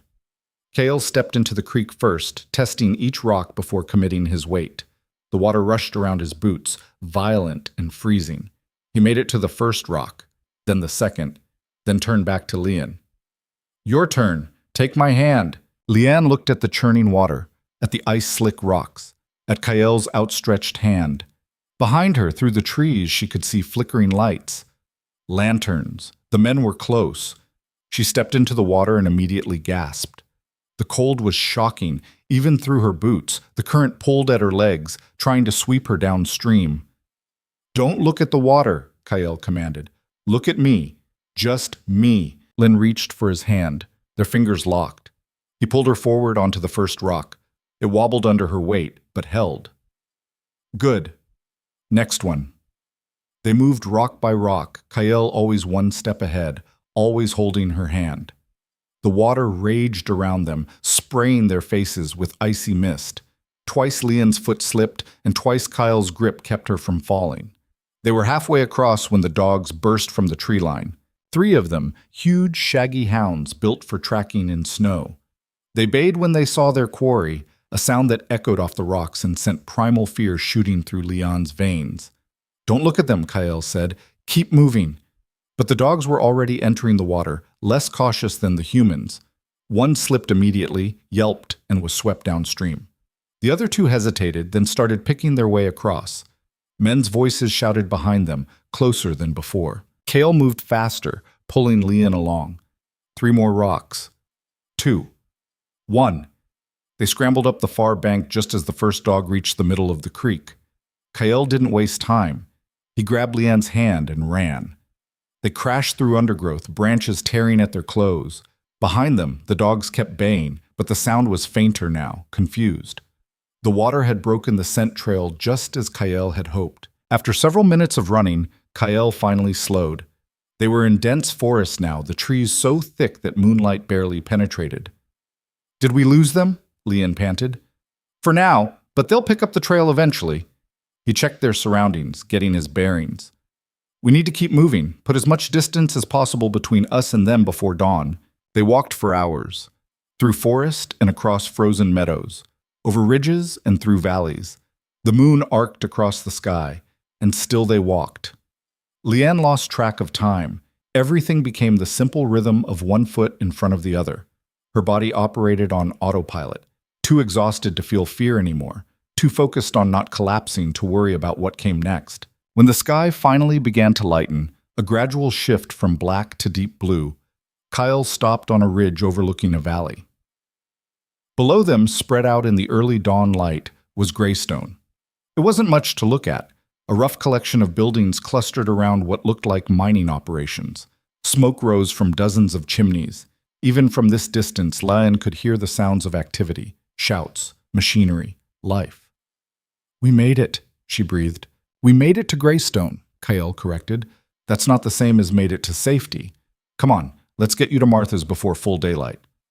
They descended into the valley, approaching Greystone from the east. The town was waking up, miners heading to work, women hauling water, children running despite the cold. Kyle led Lian through side streets, avoiding the main thoroughfare. He seemed to know exactly where he was going. Martha Holloway's boarding house was a two-story structure that looked slightly more respectable than its neighbors. Kyle knocked on the back door, 3 sharp raps, then 2 soft ones. Some kind of code, Lian realized. The door opened to reveal a woman in her 50s, sharp-eyed and solid. She took in Kyle, then Lian, and her expression never changed. "Cale Rourke," she said. "Didn't expect to see you in town." "Got a situation, Martha. Need your discretion." Martha's eyes narrowed. How much discretion? "The expensive kind." She stepped aside. "Come in, both of you." They entered a warm kitchen that smelled like bread and coffee. Martha closed the door firmly behind them and turned to study Lian with unsettling intensity. "This the situation?" "Her name's Lian Zhou. She needs a room, no questions, no registry. Men might come looking for her." "What kind of men?" "The kind with money and bad intentions." Martha nodded slowly. "That'll cost extra. I've got furs to trade, good ones." "Let me see." Cale set down his pack and pulled out the bundle of pelts. Martha examined them with the practiced eye of someone who knew value when she saw it. "These'll do," she said. "Room and board for 2 weeks, plus my silence. After that, we renegotiate." "Done." Martha looked at Lian again. "You in trouble with the law?" "No, ma'am," Lian said quietly. "Then what?" "A husband who doesn't know when to let go." Understanding flickered across Martha's face. "I see. Well, you're not the first woman to run from that particular problem, and you won't be the last. I've got a room in the attic, small, but private. No one goes up there but me. You stay there, you stay quiet, we won't have issues." "Thank you." "Don't thank me yet. You're paying with furs, which means you're temporary. You need to figure out your next move before those 2 weeks are up." She turned to Kyle. "You staying?" "No. I need to head back before the weather turns again." Something painful twisted in Lian's chest. She'd known he would leave, had known it from the start, but hearing it said out loud made it real. "Kyle." He looked at her, and for just a moment the hard mask slipped. "You'll be safe here. Martha's word is solid. Use the time to rest, plan, figure out your next step. When you're ready to move on, she'll help you find transport." "I don't know how to thank you." "Then don't." He picked up his now lighter pack. "Just survive. Build something. Be someone Thomas can't touch." He paused at the door. "You've got more strength than you know, Lian Zhou. Don't forget that." And then he was gone, walking back out into the cold morning, leaving Lian standing in a stranger's kitchen with nothing but the clothes on her back and a rapidly fading sense of safety. Martha cleared her throat. "Come on, I'll show you to your room. You look like you could use about 12 hours of sleep." As Lian followed the older woman up narrow stairs, she realized that despite everything, despite the terror of the chase, the exhaustion, the uncertainty, she felt something unexpected. Alive. Truly. completely alive. And maybe, just maybe, that was enough to start with. The attic room was exactly what Martha had promised: small, spare, and blessedly private. A narrow bed, a washstand, a single window that looked out over Greystone's crooked roofline. Leanne collapsed onto the mattress, still wearing her boots, and didn't wake for 14 hours. When she finally surfaced, disoriented and aching, the sun was low again. Evening. She'd slept through an entire day. A pitcher of water sat on the washstand, along with a clean cloth and a bar of rough soap. Leanne stripped off the layers of borrowed clothes, all of them stiff with dried sweat and creek water, and washed herself mechanically. The cold water against her skin was shocking but necessary. She needed to feel clean, to scrub away the fear and exhaustion that clung to her like grime. There was a knock at the door. Leanne wrapped herself in the threadbare blanket from the bed. "Yes? It's Martha. I've got food, and we need to talk." Leanne opened the door. Martha stood there with a tray, bread, cheese, and what looked like stew. The smell made Leanne's stomach clench with sudden, desperate hunger. "Eat first," Martha said, setting the tray on the small table by the window. "Then we'll discuss your situation." Leanne ate while Martha watched with the clinical assessment of someone who'd seen plenty of desperate women pass through her door. When the worst of the hunger was satisfied, Martha finally spoke. "Kyle told me you can sew." "Yes. My mother taught me. I can do basic mending, alterations, even some fancy work if needed." "Fancy work won't help you here. Greystone's a mining town. Men rip their clothes on rocks and machinery daily. They need functional repairs, not embroidery." Martha crossed her arms. "But there's demand for it. Old Chen, who does most of the sewing, is near 80, and his eyes are failing. If you're half as competent as Kyle seems to think, you could make a living at it." Hope flickered in Leanne's chest. "You think so?" "I know so. Question is whether you're smart enough to keep your head down while you do it." Martha's eyes narrowed. "Kyle said men might come looking. He didn't say what kind.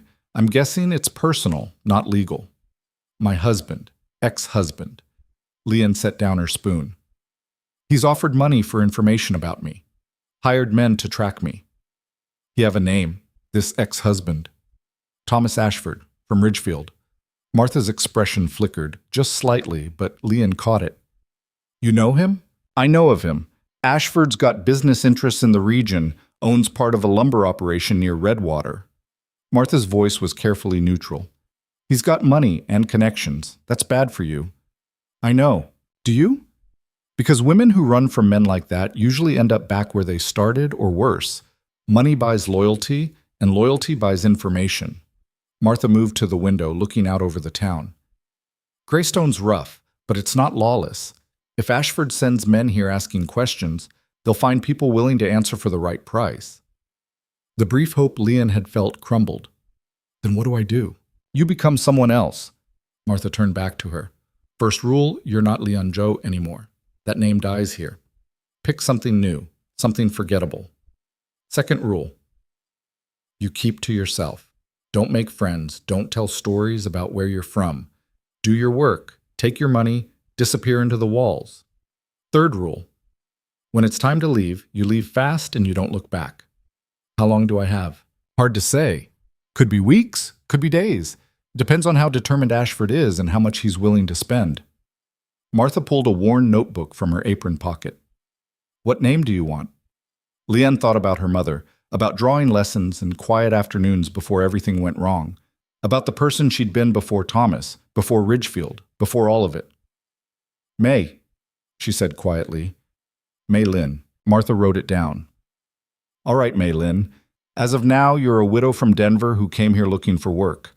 Your husband died in a mining accident last year. You don't like to talk about it, got it? Got it? Good. I'll spread the word you're available for mending. You'll work out of this room. I'm not having strange men coming and going through my house, so they'll drop off their repairs and pick them up at the kitchen door. I'll take 10% for providing the space and keeping quiet." It was more than fair. "Thank you." "Don't thank me yet. You're paying with those furs Kyle brought, remember? When that credit runs out, you're on your own." Martha moved toward the door, then paused. "One more thing. That gun you've got hidden in your pack, keep it close. If trouble finds you here, I'm not getting involved. You understand?" Leanne nodded. Martha left, and Leanne was alone again with her new name and the growing understanding that safety was always temporary, always conditional, always one wrong step away from vanishing completely. The next 3 days passed in a blur of nervous anticipation.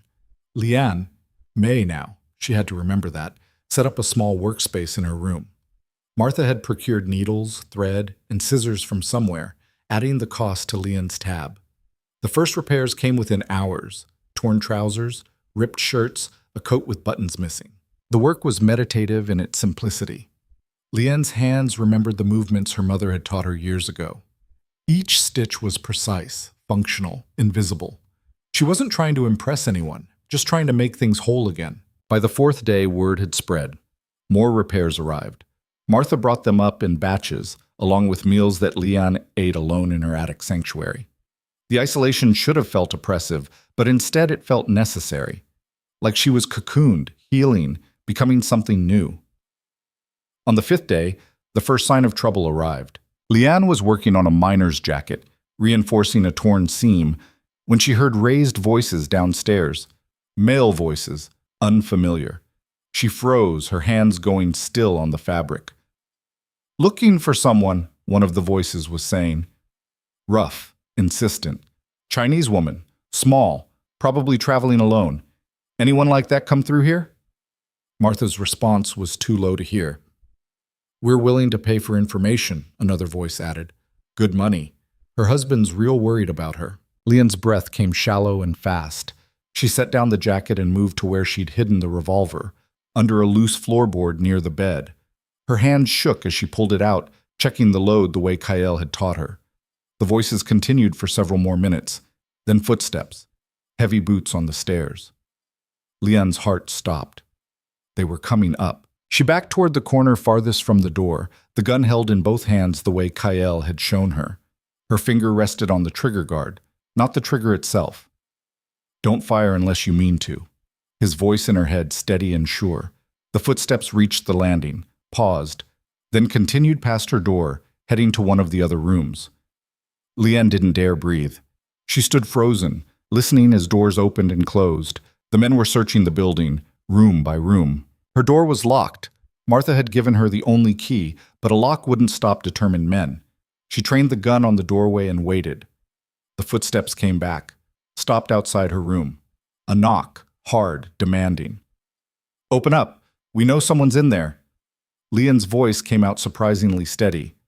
"This is a private residence. You have no right to be here." "We've got every right. We're looking for a fugitive." "I'm not a fugitive. I'm a seamstress. Leave or I'll scream for the sheriff." A pause. Then a different voice. Martha's, sharp with authority. "That's enough. You've searched my house top to bottom. There's no one here matching your description. Now get out before I have you arrested for trespassing. We're just trying to find— I don't care what you're trying to find. You don't barge into a respectable establishment and harass my tenants. Out. Now." More muttering. Then blessedly, the sound of boots retreating down the stairs. Leanne stayed frozen for another full minute before she finally lowered the gun. Her hands were shaking so badly she nearly dropped it. A soft knock came at her door. "May, it's Martha. They're gone." Leanne unlocked the door. Martha slipped inside, her face tight with tension. "You all right?" Leanne nodded, not trusting her voice. "They're Ashford's men. Described you perfectly. Height, age, everything. They're working their way through every boarding house and inn in town." Martha's expression was grim. "I told them I only have male tenants right now, showed them the registry. They didn't believe me, but they didn't have cause to break down doors either." "How long before they come back?" "Hard to say, but they will come back, probably with the sheriff or a magistrate's order." Martha looked at the gun in Leanne's hand. "You know how to use that?" "Kyle taught me." "Good. Keep it close." She moved to the window, checking the street below. "I can buy you maybe another week if I'm careful. After that, you need to be gone." "Where?" "I'm working on that. There's a freight wagon that runs to Denver every 2 weeks. Driver owes me a favor. I might be able to get you on it, hidden in the cargo." Martha turned back to her. "But you need to earn enough to pay for passage and have something left over when you get there. That means you work. Every waking hour. Can you do that?" Leanne thought about the alternative. Being dragged back to Ridgefield, to Thomas, to that life of quiet suffocation and controlled despair. I can do that. Then get to it. I'll bring you more repairs. You finish them fast and finish them well. We need every cent we can squeeze out of the next week. Martha left, and Leanne returned to her work with renewed urgency. The jacket, the torn trousers, a shirt missing half its buttons. Each piece was someone's livelihood, someone's protection against the cold. She stitched with care, but also with speed, her fingers moving in the lamplight until they cramped. That night, sleep came in fitful bursts. Every sound made her jolt awake. Footsteps on the stairs, voices in the street, the creak of the building settling. She kept the revolver under her pillow and barely slept. The pattern repeated for 3 more days. Work arrived. Leanne completed it. Martha collected payment. The pile of coins in the small wooden box under Leanne's bed grew slowly. Not enough. Never enough. On the 8th day, everything changed. Leanne was working on a miner's vest, patching a burn hole from where he'd gotten too close to a forge, when she heard something that made her blood freeze. Dogs barking. Not the casual barking of pets, but the focused, excited baying of hounds on a scent. She moved to the window and looked out. In the street below, 2 men stood with 3 massive dogs straining at their leashes. The same dogs from the mountains. The same men. They'd found her. Martha burst into the room without knocking. They're here. They've got tracking dogs and they're going door to door. Must have gotten something with your scent on it, probably from the cabin. What do I do? You run. Martha grabbed the wooden box of Leanne's earnings and thrust it at her. There's a back staircase that leads to the alley. Go now. Head east toward the rail yard. There's an old switching station, abandoned. Hide there until dark, then come back. I'll deal with the dogs. How can you... I said go! Leanne grabbed her coat and the box, shoving the revolver into her pocket. She followed Martha down a narrow servant's staircase she hadn't known existed, emerging into a cluttered alley that reeked of garbage and coal smoke. Behind her, she could hear the dogs going wild. They'd picked up her scent inside the boarding house. Leanne ran. She'd gotten stronger over the past week. Better food, rest, regular work, but she was still no match for hounds. She darted through alleys and side streets, her boots slipping on ice and mud. The barking grew louder behind her. The rail yard loomed ahead, a maze of tracks and boxcars and industrial debris. Leanne spotted the switching station Martha had mentioned, a small brick building with broken windows and a sagging roof. She was 20 feet from it when the first dog rounded the corner behind her. The hound bayed, a sound of pure triumph, and charged. Leanne yanked the revolver from her pocket, spun, and fired.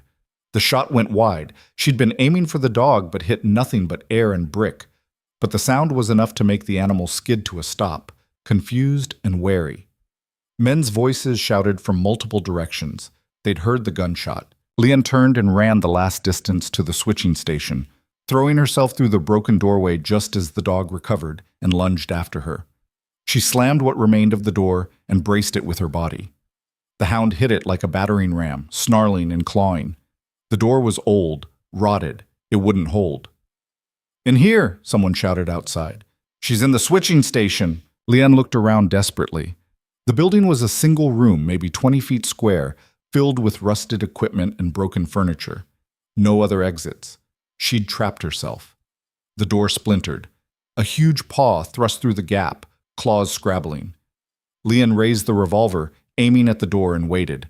Then a voice, familiar, impossible, cut through the chaos. "Call off your damn dogs before I shoot them myself." Kyle. Leanne's heart lurched.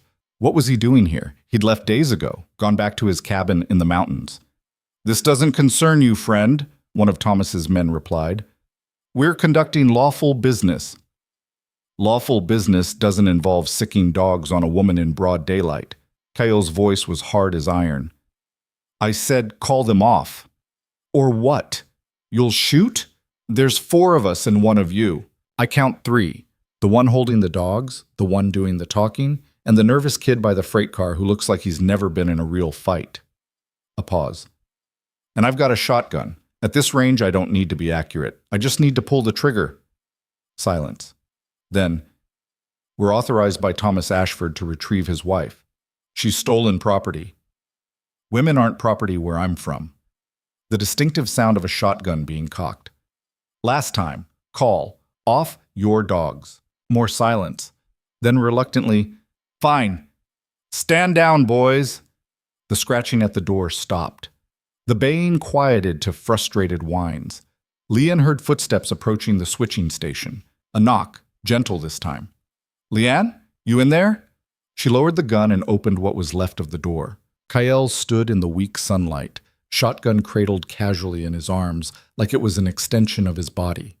Behind him, Thomas's men watched with expressions ranging from angry to calculating. The dogs sat at their handlers' feet, still alert but controlled. "You all right?" Kyle asked. "I am now." Leon's voice cracked. "What are you doing here?" "Came to sell some pelts. Heard there was trouble in town." His eyes never left the men behind him. Seemed like the kind of trouble I should look into. One of Thomas's men, the one who'd done the talking earlier, stepped forward. He was older than the others, with the bearing of someone used to authority. "This is none of your concern, Mr. Rourke. The woman is wanted by her lawful husband for abandonment and theft. We have every right to take her back." "Theft of what?" Cale's voice was mild, almost conversational, but there was steel underneath. "That's between Mr. Ashford and his wife." "Ex-wife," Leanne said, finding her voice. "The marriage was dissolved, or it should have been. Paperwork says otherwise." The man pulled out a folded document. "Says here you're still legally bound to Thomas Ashford. Says here you left without permission and took items of value. That's theft." "I took nothing but my own clothes. The clothes were purchased with Mr. Ashford's money. Therefore they're his property. Just like you are." Cale's shotgun moved, just slightly, but enough to make every man tense. "Interesting interpretation of the law," Cale said. "Tell you what, why don't we all go see the sheriff? Let him sort out who owns what." The man's eyes narrowed. "We don't need to involve local law enforcement in this matter." "No? Why not, if your claim is so lawful?" Cale smiled, but there was nothing friendly in it. "Unless maybe you're worried the sheriff might ask questions about men dragging a woman through town at gunpoint, questions about whether Mr. Ashford's authority extends into this territory, questions about those tracking dogs and whether you had permission to use them on private property." The standoff stretched. Leanne could see the calculation happening behind the man's eyes, weighing options, measuring risks, deciding whether one woman was worth the complications Cale was threatening. Finally, he made his choice. "We'll be back," he said, folding the document and returning it to his coat. "With proper legal authority, tell your friend to enjoy her freedom while it lasts." He turned and walked away, gesturing for the others to follow. The dog handler shot Kyle a venomous look, but obeyed, leading the hounds back toward the center of town. Kyle didn't lower the shotgun until they were completely out of sight. Then he turned to Leanne. "You're bleeding." She looked down. Her hands were scratched from scrambling through the alley, and there was a cut on her cheek she didn't remember getting. Nothing serious, but enough that dried blood had stiffened on her skin. "Come on," Cale said. "Martha's place isn't safe anymore. They know you were there." "Then where do I go?" "Back to the cabin. With me." Leanne stared at him. "I can't. That's your home. Your sanctuary. You said yourself you prefer being alone." "Prefer and need aren't the same thing." He started walking, expecting her to follow. "Right now you need somewhere those men can't find you. The cabin's the safest place within 100 miles. We'll figure out the rest later." "They'll look there. They know you helped me before." "Let them look. Mountain's dangerous this time of year, and I know it better than anyone alive. They want to come after you on my territory?" He glanced back, and his expression was absolutely certain. "They're welcome to try." Leanne hurried to catch up, her mind spinning. Going back to the cabin meant giving up on Greystone, on the fragile new life she'd been trying to build. It meant depending on Kyle again, becoming a burden he'd have to carry. But it also meant staying alive. They made their way through town by back routes, avoiding the main streets. Kyle seemed to know every alley, every forgotten pathway. When they finally reached Martha's boarding house, they entered through the same servant's entrance Leanne had fled through earlier. Martha was waiting in the kitchen. She took in Kyle's presence without visible surprise. "Figured you'd turn up," she said. "Your timing's irritating as always." "Missed you too, Martha." Kyle set his shotgun on the table. "Leanne needs to collect her things. We're leaving." "Where to?" "Better you don't know." Martha nodded slowly. The men who are here, they're serious. They'll be back with the law on their side, or what passes for law when you've got enough money to buy it. I know. Taking her with you is going to make you a target too. I know that as well. Martha looked between them, her sharp eyes missing nothing. Then she went to a cupboard and pulled out a cloth sack, which she began filling with provisions: bread, dried meat, coffee, salt. Take this. Consider it payment for those furs you brought. She tied the sack and set it on the table. And Kael, don't be a fool. If this girl matters to you, think about what that means. Think about what happens when you can't keep running. One crisis at a time, Martha. That's always been your problem. You only see what's right in front of you. Kael didn't respond. He gestured for Leanne to go collect her belongings. In the attic room, Leanne gathered her few possessions: the clothes Kael's sister had worn, the small box of coins she'd earned, the revolver. It all fit in a single pack. This was her entire life now. Things that could be carried, things that could be abandoned at a moment's notice. She took one last look at the room where she'd tried to become someone new. Mei Lin, the widow seamstress from Denver. It had been a good story while it lasted. When she came back downstairs, Kael was studying a map with Martha, their heads bent together in quiet discussion. Through Widow's Pass, Martha was saying. It's treacherous, but it cuts 2 days off the journey and they won't expect you to risk it. In this season, that pass claims lives. So do Thomas Ashford's hired men. Pick your poison. Kael folded the map. We'll manage. They left through the back entrance, moving quickly through the cold afternoon. Greystone's streets were busy with miners finishing their shifts, which provided good cover. No one paid attention to 2 more people bundled against the weather. As they reached the edge of town, Leanne looked back one final time. Smoke rose from 100 chimneys. Life continued, indifferent to her presence or absence. Don't look back, Kael said quietly. It doesn't help. It was so close. Another week, and I would have had enough to leave properly, to start over somewhere new. You're alive. That's closer than you think. He adjusted his pack. The rest, money, new names, fresh starts, that can be built again, but only if you survive to do the building. They walked in silence as the town fell away behind them. The mountains rose ahead, white and unforgiving, and somewhere in those peaks was the cabin that had sheltered Leon once before. Why did you come back? She asked after a while. Really? Kael was quiet for so long she thought he wouldn't answer. Then, because I couldn't leave you to face this alone. Because I know what it's like to lose someone and spend the rest of your life wondering if you could have done something different. He glanced at her. Sarah used to say that the measure of a person wasn't what they did when it was easy, but what they did when it cost them something. Coming back cost me my solitude, my safety, maybe more. But walking away would cost me something I can't afford to lose. What's that? The ability to look at myself without flinching. The honesty of it hit Leon like a physical force. This man who claimed to want nothing but isolation, who'd built walls around himself as thick as the mountains themselves, had torn them down for her.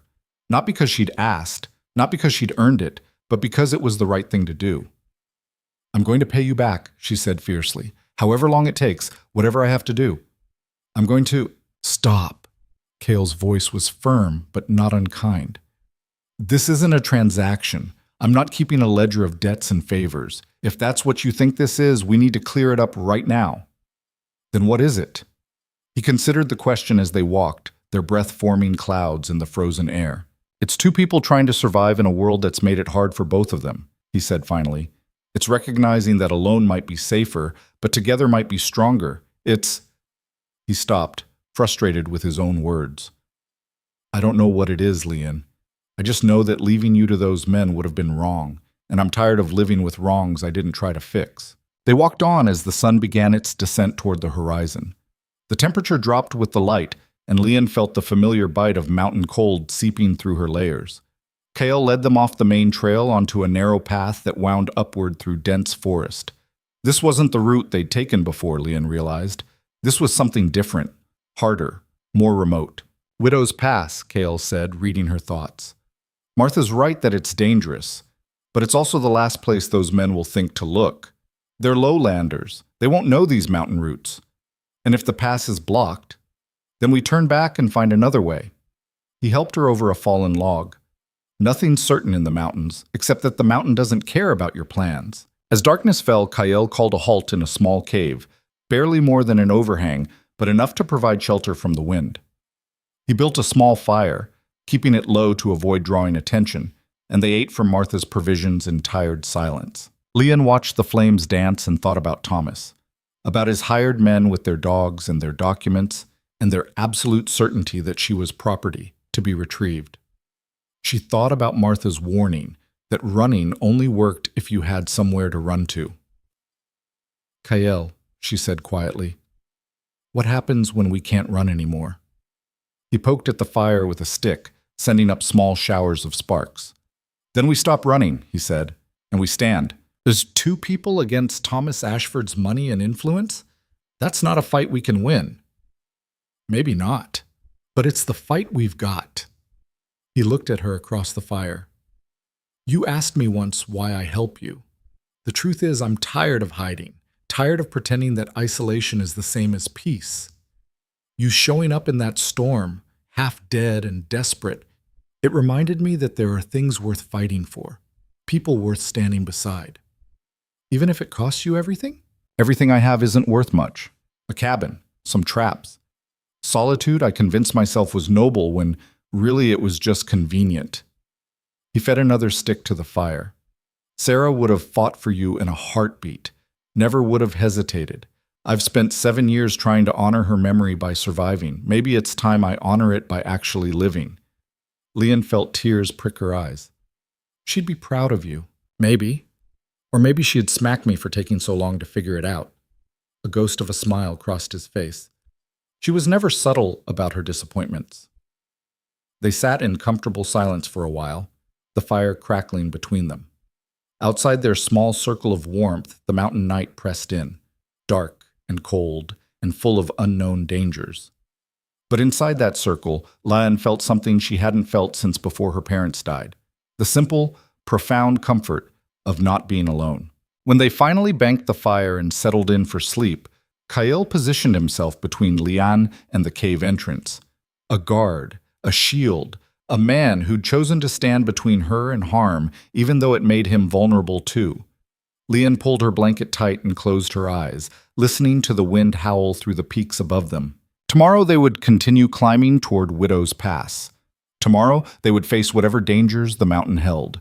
Tomorrow Thomas's men might catch up to them, or the weather might turn deadly, or 1,000 other things might go wrong. But tonight, wrapped in wool and firelight, and the stubborn courage of a man who refused to let her fight alone, Lian felt something unexpected bloom in her chest. Hope. Not the desperate, fragile hope of escape. Something stronger. The hope that came from standing beside someone who saw your worth when the world had decided you had none. The hope that maybe, just maybe, surviving was only the beginning. The attic room was exactly as Martha had described. Small, sparse, private. A narrow bed, a washstand, a single window that looked out over Greystone's snow-covered rooftops. Lian stood in the center of it for a long moment after Martha left, just breathing, trying to process everything that had happened in the past week. 7 days ago, she'd been dying in a blizzard. Now she was here, alive, with 2 weeks to figure out the rest of her life. She sat on the bed, then she lay down, and despite every intention to stay awake and plan and think, exhaustion claimed her instantly. When she woke, it was dark outside. Disoriented, she fumbled for the oil lamp Martha had left and managed to light it. The small flame pushed back the shadows, revealing that someone had been in the room while she slept. A tray sat on the washstand, bread, cheese, dried apples, and a pot of something that turned out to be cold tea. Lian ate mechanically, her body demanding fuel. As she chewed, her mind finally began working again. She needed a plan. Kael had gotten her here, had given her a chance, but what came next was entirely up to her. 2 weeks. That's all she had before Martha's hospitality ran out and the fur's value was exhausted. 2 weeks to figure out how to earn money, where to go, how to disappear so thoroughly that Thomas's reach couldn't find her. The enormity of it should have been paralyzing. Instead, Lian felt something unexpected, determination. She finished eating and went to the small mirror above the washstand. The woman staring back looked different from the one who'd fled Ridgefield. Thinner, yes. harder around the eyes, but also stronger somehow, more present. A knock on the door interrupted her thoughts. "It's Martha. You decent?" "Yes, come in." Martha entered carrying a bundle of fabric. "Figured you'd be up eventually. Slept 14 hours straight. Must have needed it." She set the bundle on the bed. "These are for you. Nothing fancy, but they'll fit better than what you're wearing." Leanne looked at the clothes, practical work dresses, a coat that had seen better days but was still serviceable. "I can't pay you for these." "Didn't ask you to. They're from women who stayed here before, moved on, left things behind. No use letting them rot in a trunk." Martha studied her with those sharp eyes. "Kael said you can sew." "I can." "How well?" Leanne considered the question. "Well enough that people in Ridgefield paid for my work, before Thomas made me stop." Martha nodded slowly. "There's a woman 2 streets over, runs a seamstress shop. She's always looking for help, especially this time of year. Miners tear through clothes like you wouldn't believe. If you're as good as you say, I could introduce you." Hope flared in Leanne's chest. "That would be— Thank you, yes. Don't thank me yet. Helena's exacting, doesn't tolerate sloppy work, and she'll work you hard for fair pay. But if you can meet her standards, she'll keep you busy." Martha moved toward the door, then paused. "One more thing. Those men Kael mentioned, the ones looking for you. They came through town yesterday afternoon, 3 of them, asking questions at the saloons and boarding houses." Leanne's blood ran cold. "Did they— Didn't come here. I run a respectable establishment, and men like that know better than to bother me with questions I won't answer." Martha's expression hardened. "But they're still in town, staying at the Silver Pine across the way. So you stay up here, stay quiet, and when you do go out, you keep your head down and your mouth shut. Understood?" "Understood." After Martha left, Lion moved to the window and carefully peered out. From her vantage point, she could see a good portion of Greystone's main street. The town was rough but alive. Miners trudging home from shifts, women hanging laundry despite the cold, children playing in the snow. And somewhere down there, Thomas's hired men were asking questions, showing her description, offering money for information. Leanne pulled back from the window, her heart racing. She'd been a fool to think getting to Greystone meant safety. It just meant a different kind of danger. The next 3 days passed in careful monotony. Leon stayed in the attic during daylight hours, only venturing out after dark to help Martha in the kitchen. In exchange for the room, Martha put her to work, washing dishes, preparing vegetables, mending linens. Simple tasks, but they gave Leon something to focus on besides fear. On the 4th day, Martha came to the attic room with news. "Those men left this morning, headed east toward Millbrook, from what I heard." She set down a breakfast tray. "Which means either they got a lead or they're giving up on Greystone." "Or they're circling back," Leon said quietly. "Maybe, but right now you've got a window. I'm taking you to see Helena this afternoon. Wear the blue dress. It's the most respectable." Helena Marsh's seamstress shop was tucked between a general store and a laundry. Small, tidy, with a hand-painted sign that read, "Alterations and Repairs." Martha led Leon through the front door into a workspace that smelled like fabric and oil lamps. Helena herself was a woman in her 40s, rail-thin with graying hair pulled back in a severe bun. She looked up from a mending project and regarded Leanne with the same measuring intensity Kael had used. "This her?" Helena asked Martha. "This is Leanne Joe. She sews. Everyone sews. Question is whether she sews well." Helena stood and moved to a shelf, pulling down a shirt with a torn seam. She handed it to Leanne along with a needle and thread. "Fix that. I'll know if you're worth my time by how you do it." Leanne took the shirt, examined the tear, and got to work. She was acutely aware of both women watching her, but she forced herself to focus. The stitches needed to be small, even, strong enough to hold under stress, but invisible enough to look professional. Her mother's voice echoed in her memory. "Good stitching is about patience, not speed. Each stitch should be a small promise that the fabric will hold." After 10 minutes, Leanne finished and handed the shirt back. Helena examined it in the lamplight, testing the seam with her fingers, holding it up to check the evenness. Then she set it down and looked at Leanne with something that might have been approval. "You've been trained properly. Who taught you?" "My mother." "She taught you well." Helena moved to a cluttered desk and pulled out a ledger. "I've got more work than I can handle. Torn jackets, ripped trousers, buttons that need replacing. I pay 15 cents per repair for simple work, up to 50 cents for complex alterations. You work here, in the shop, during business hours. I provide materials. You bring skill. We split profits 60-40, my favor. It was a hard bargain, but Leon had no leverage to negotiate. I accept. Good. You start tomorrow, 7 in the morning, sharp. If you're late, don't bother coming at all. As Martha led Leon back to the boarding house, the older woman spoke quietly. 60-40 is better than it sounds. Helena's got steady business. If you work hard and fast, you can make decent money. How much is decent? Enough to save for a coach ticket and a fresh start somewhere else. Which, if you're smart, is exactly what you'll do with every penny you earn. That night, Leon counted her assets. She had the clothes Martha had given her, a single pair of boots that were wearing thin, and exactly nothing else. No money, no possessions, no security beyond the charity of near strangers. But she also had hands that could work and skills that were valuable. It wasn't much, but it was more than she'd had dying in the snow. The next morning, Leon arrived at Helena's shop at 6:50. The seamstress was already there, sorting through a pile of torn garments. Punctual, good. Helena pointed to a stool near the window. That's your station. Light's best there during the day. You'll start with the simple repairs, buttons, basic tears. Once I see you can handle volume, we'll move you to alterations. The work was tedious but satisfying. Leon fell into the rhythm of it. Thread the needle, knot the end, stitch, pull through, repeat. Her fingers moved with muscle memory she'd thought lost, finding efficiency in movements she'd performed thousands of times before Thomas had decided such work was beneath a proper wife. Helena worked in silence, only speaking to point out errors or offer curt instructions. It wasn't friendly, but it was honest. Leon appreciated that more than false warmth would have meant. By midday, Leon had completed 8 repairs. Helena examined each one with critical eyes, then added them to the finished pile without comment. You're faster than I expected, was all she said.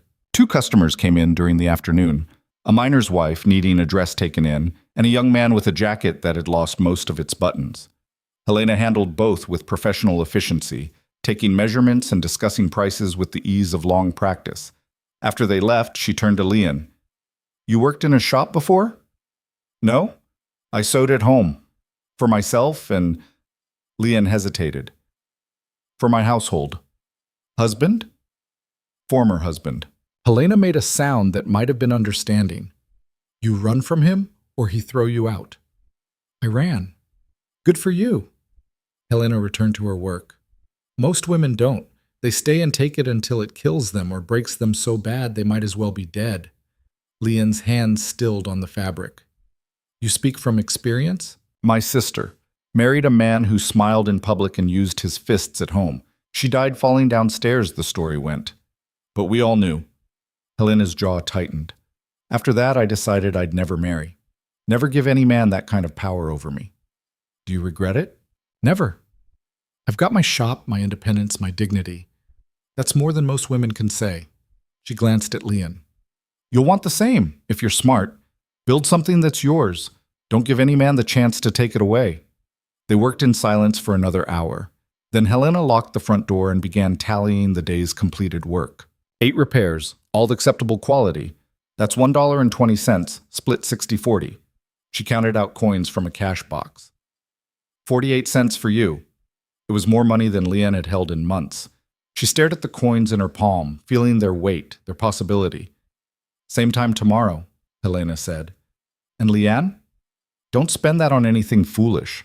Save every penny. You'll need it. Walking back to Martha's in the twilight, Leon felt something unfamiliar. Pride. She'd worked. She'd earned. The money in her pocket represented her effort, her skill, her value as something other than a wife or a burden.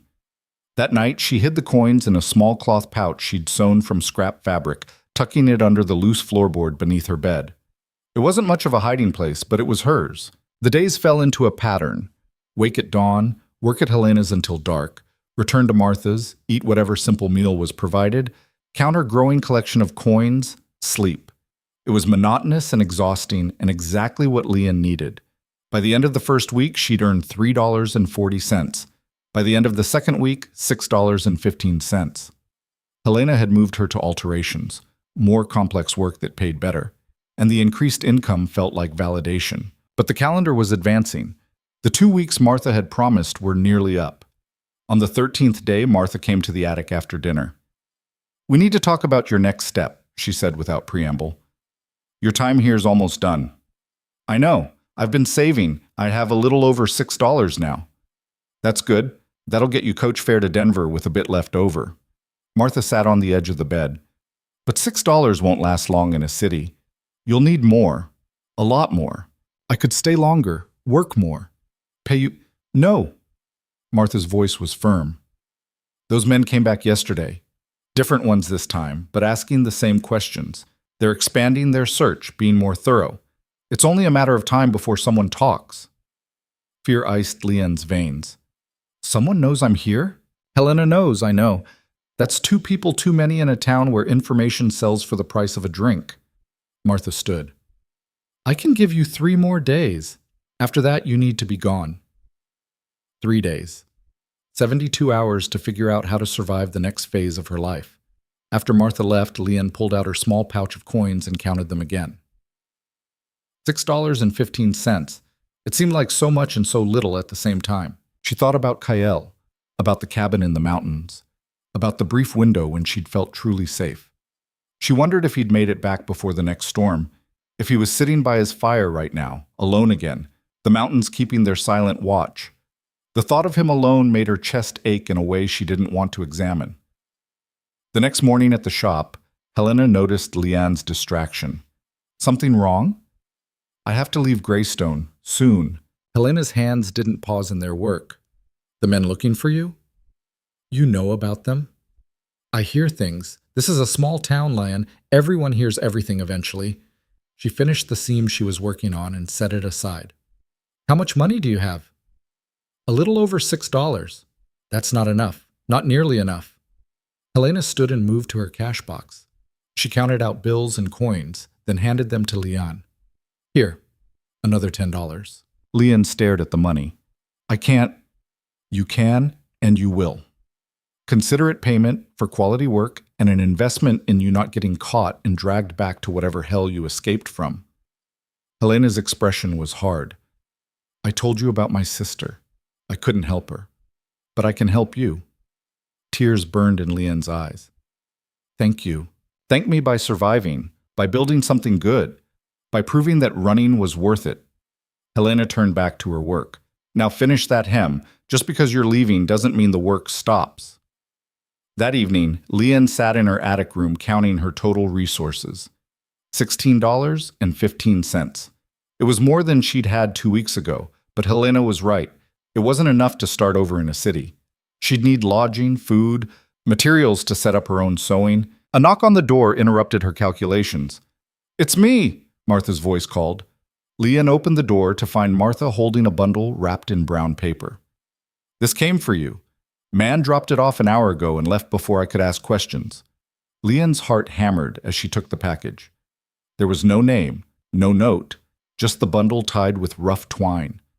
She set it on the bed and carefully unwrapped it. Inside were more furs.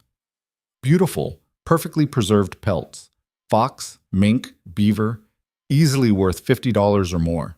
And beneath them a single piece of paper with words written in rough, blocky handwriting. "You'll need more than coins. Sell these in Denver. They'll get you started proper. Don't come back to the mountains. It's not safe. K.R." Lynn read the note 3 times, her hands trembling.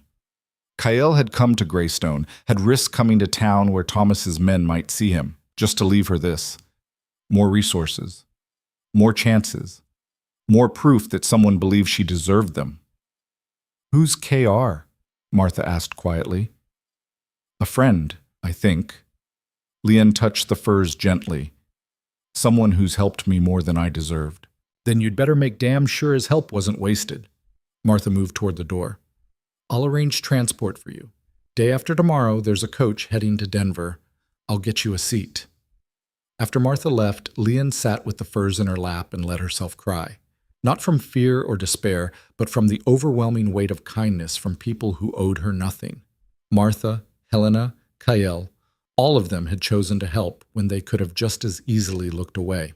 The next day at the shop, Leanne worked with renewed focus. Every stitch was perfect, every repair flawless. This was her last day, and she wanted to leave Helena with finished work, not loose ends. At closing time, Helena tallied the day's earnings and handed Leon her portion. Then she went to a drawer and pulled out a small leather case. "These are my good needles. My mother gave them to me when I started sewing professionally." She pressed the case into Leon's hands. "You take them. Use them well." "Helena, I can't." "Yes, you can.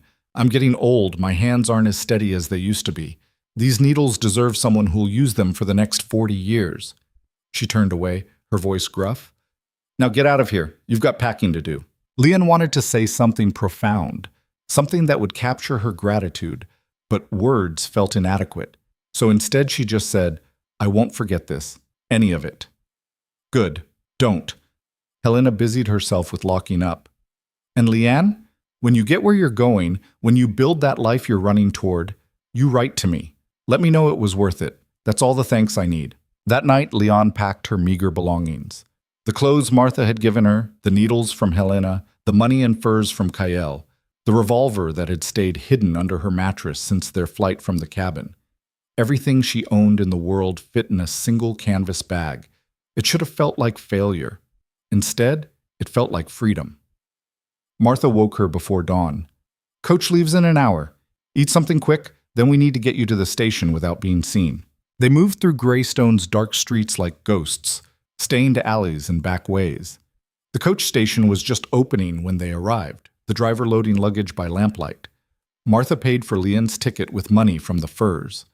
"This gets you to Denver. After that, you're on your own." "Martha, don't get sentimental on me now."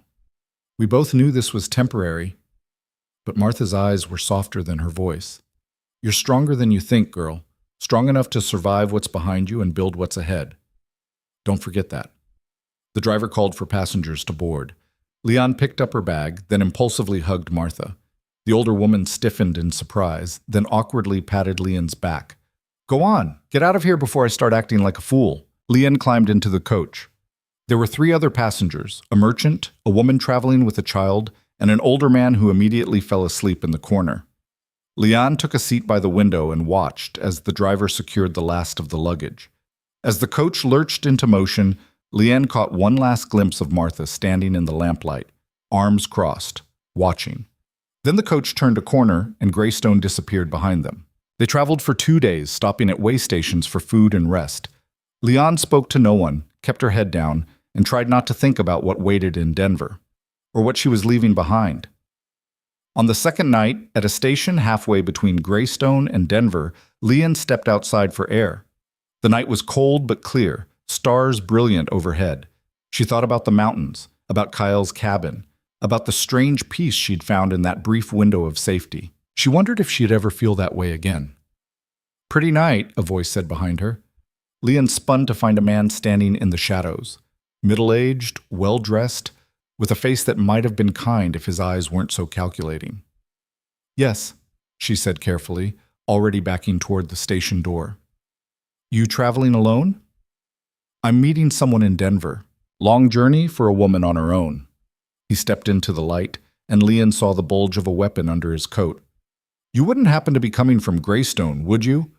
Every instinct screamed danger. Leon's hand moved toward the pocket where she'd hidden the small knife Helena had given her. "No, I'm from Millbrook." "Funny. Could have sworn I saw you boarding in Greystone." His smile didn't reach his eyes. "See, I'm looking for someone. Chinese woman, small build, probably traveling under a false name. Her husband's real eager to find her, offering a substantial reward." Leon's blood turned to ice. She was trapped, alone at a way station in the middle of nowhere with one of Thomas's hunters.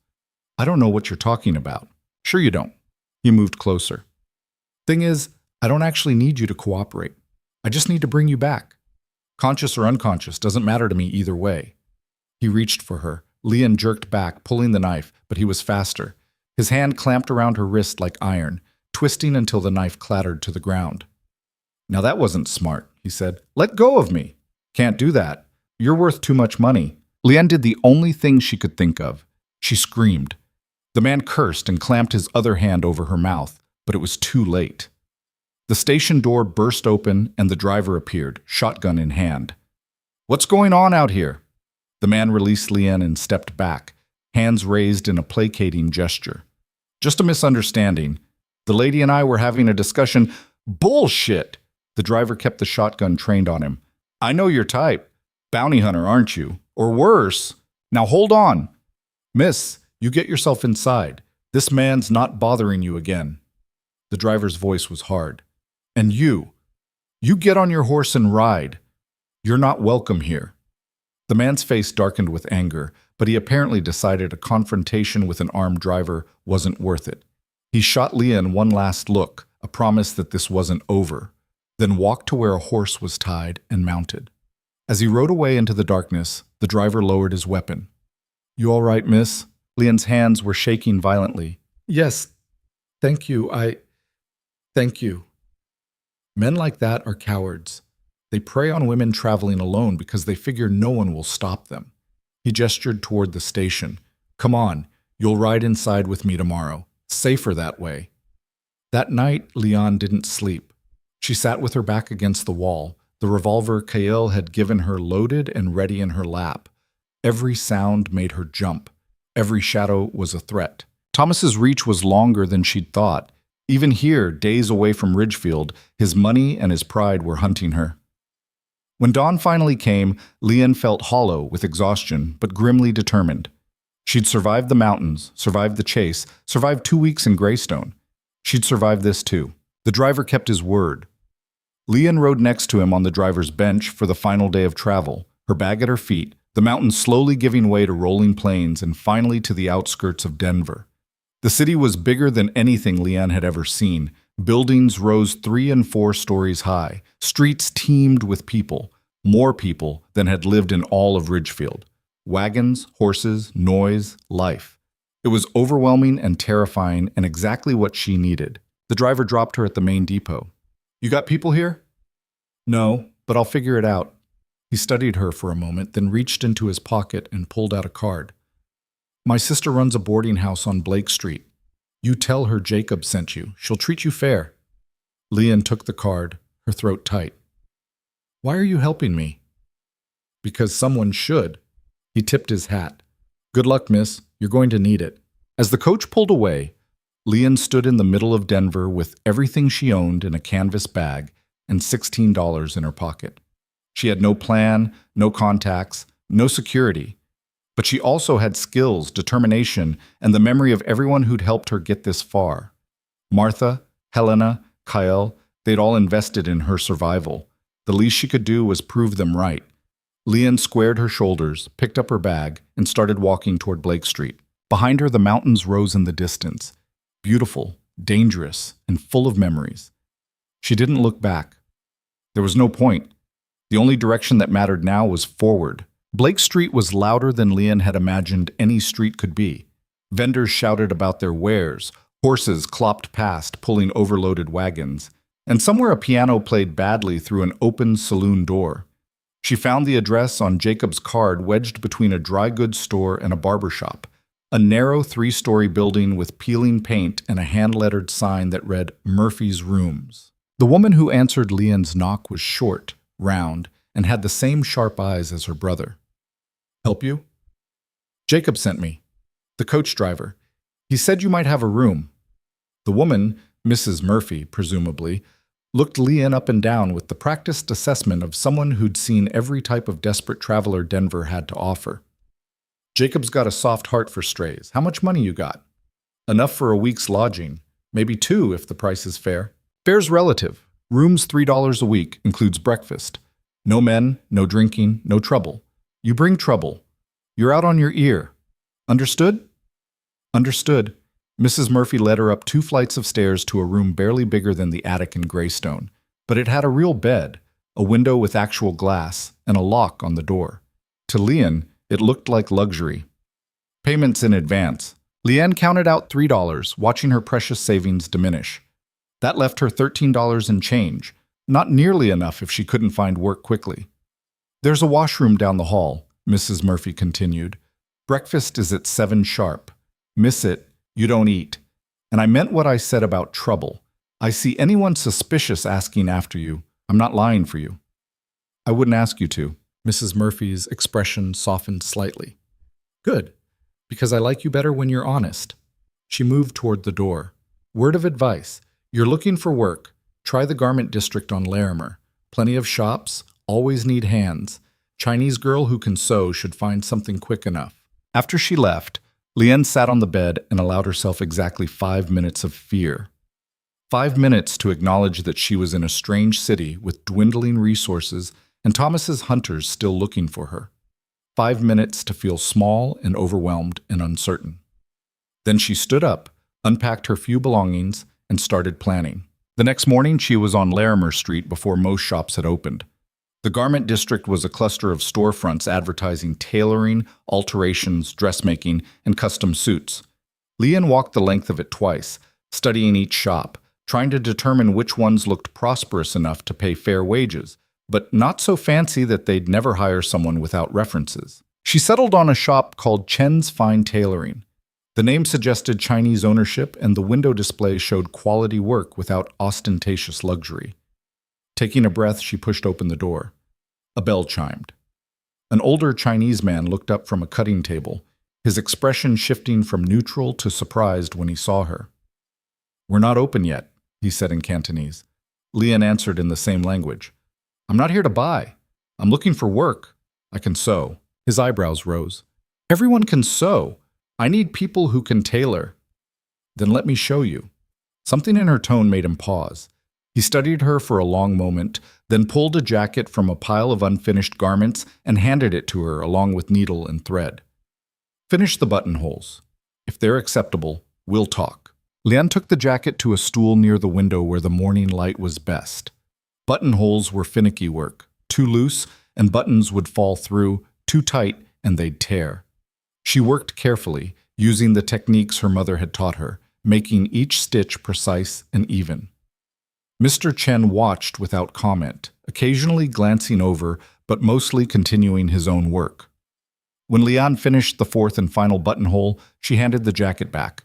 He examined it in the light, testing each hole with his fingers, checking the stitching from both sides. Then he set it down and looked at her properly. "Who taught you?" "My mother. She was from Guangdong province." "I'm from Guangzhou." His expression remained neutral, but something shifted in his eyes. "What's your name?" "Lian Zhou." "I'm Chen Wei. This is my shop. I own it with my wife. She handles the women's garments, I do men's tailoring. We have 2 other seamstresses, but we could use a third." He named a wage that was fair, not generous, but honest. "You start tomorrow, 6 days a week, 8 hours a day. You're late, you're docked. You do sloppy work, you're gone. Questions?" "No, sir." "Good." "And Liane? Whatever you're running from, I don't care. You work hard, you're honest, we won't have problems. But I've been in this city 20 years. I know trouble when I see it. If your trouble becomes my trouble, you're out. Clear?" "Very clear." "Tomorrow morning, 6 o'clock. Walking back to Mrs. Murphy's, Liane felt something she hadn't experienced in months. Hope that wasn't fragile. She had work. Legitimate work that would pay enough to keep a room and eat. It wasn't a solution to everything, but it was a foundation. The first week at Chen's was brutal. Mrs. Chen, a formidable woman who spoke little but missed nothing, put Liane through every type of sewing task imaginable. Hemming trousers, taking in waistcoats, repairing torn seams, adding decorative elements to women's dresses. It was fast-paced, exacting work that left Liane's fingers sore and her eyes strained. But she kept up. More than that, she excelled. By the end of the week, Mrs. Chen had moved her from basic repairs to custom alterations, the kind of work that required skill and judgment. "You're better than I expected," Mrs. Chen said on Friday as they closed up shop. "Most girls your age, they learn to sew for home, not profession. You learned properly." "My mother believed if something was worth doing, it was worth doing well." Smart woman. Mrs. Chen counted out Liane's wages, exactly what had been promised. "You come back Monday. I have a dress commission that needs expert work." That night, Liane sat in her small room and counted her money. After paying for another week's lodging and buying food, she had $18 saved. It wasn't much, but it was growing. At this rate, she could afford to sell Kael's furs and save that money for emergencies rather than immediate survival. The thought of Kael brought an unexpected ache. She wondered if he was still in his cabin, if the winter was treating him well, if he ever thought about the woman he'd saved from the snow. She pulled out paper and pen, luxuries she'd purchased with her first wages, and began a letter to Helena, as promised. Writing felt good, like creating evidence that she'd survived, that the help hadn't been wasted. The weeks blurred together. Work at Chen's, evenings at Mrs. Murphy's, Sundays spent exploring Denver and memorizing its layout in case she ever needed to disappear quickly. Lian made no friends. Friendship required trust she couldn't afford, but she built acquaintances. Other seamstresses. Shopkeepers.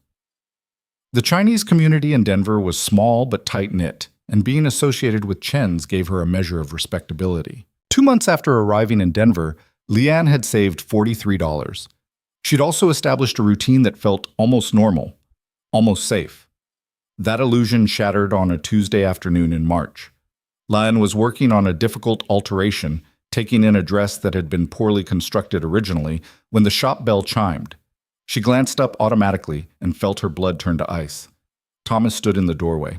He looked older than she remembered, haggard around the eyes, but his expression held the same cold fury she'd seen the day she told him she wanted to leave.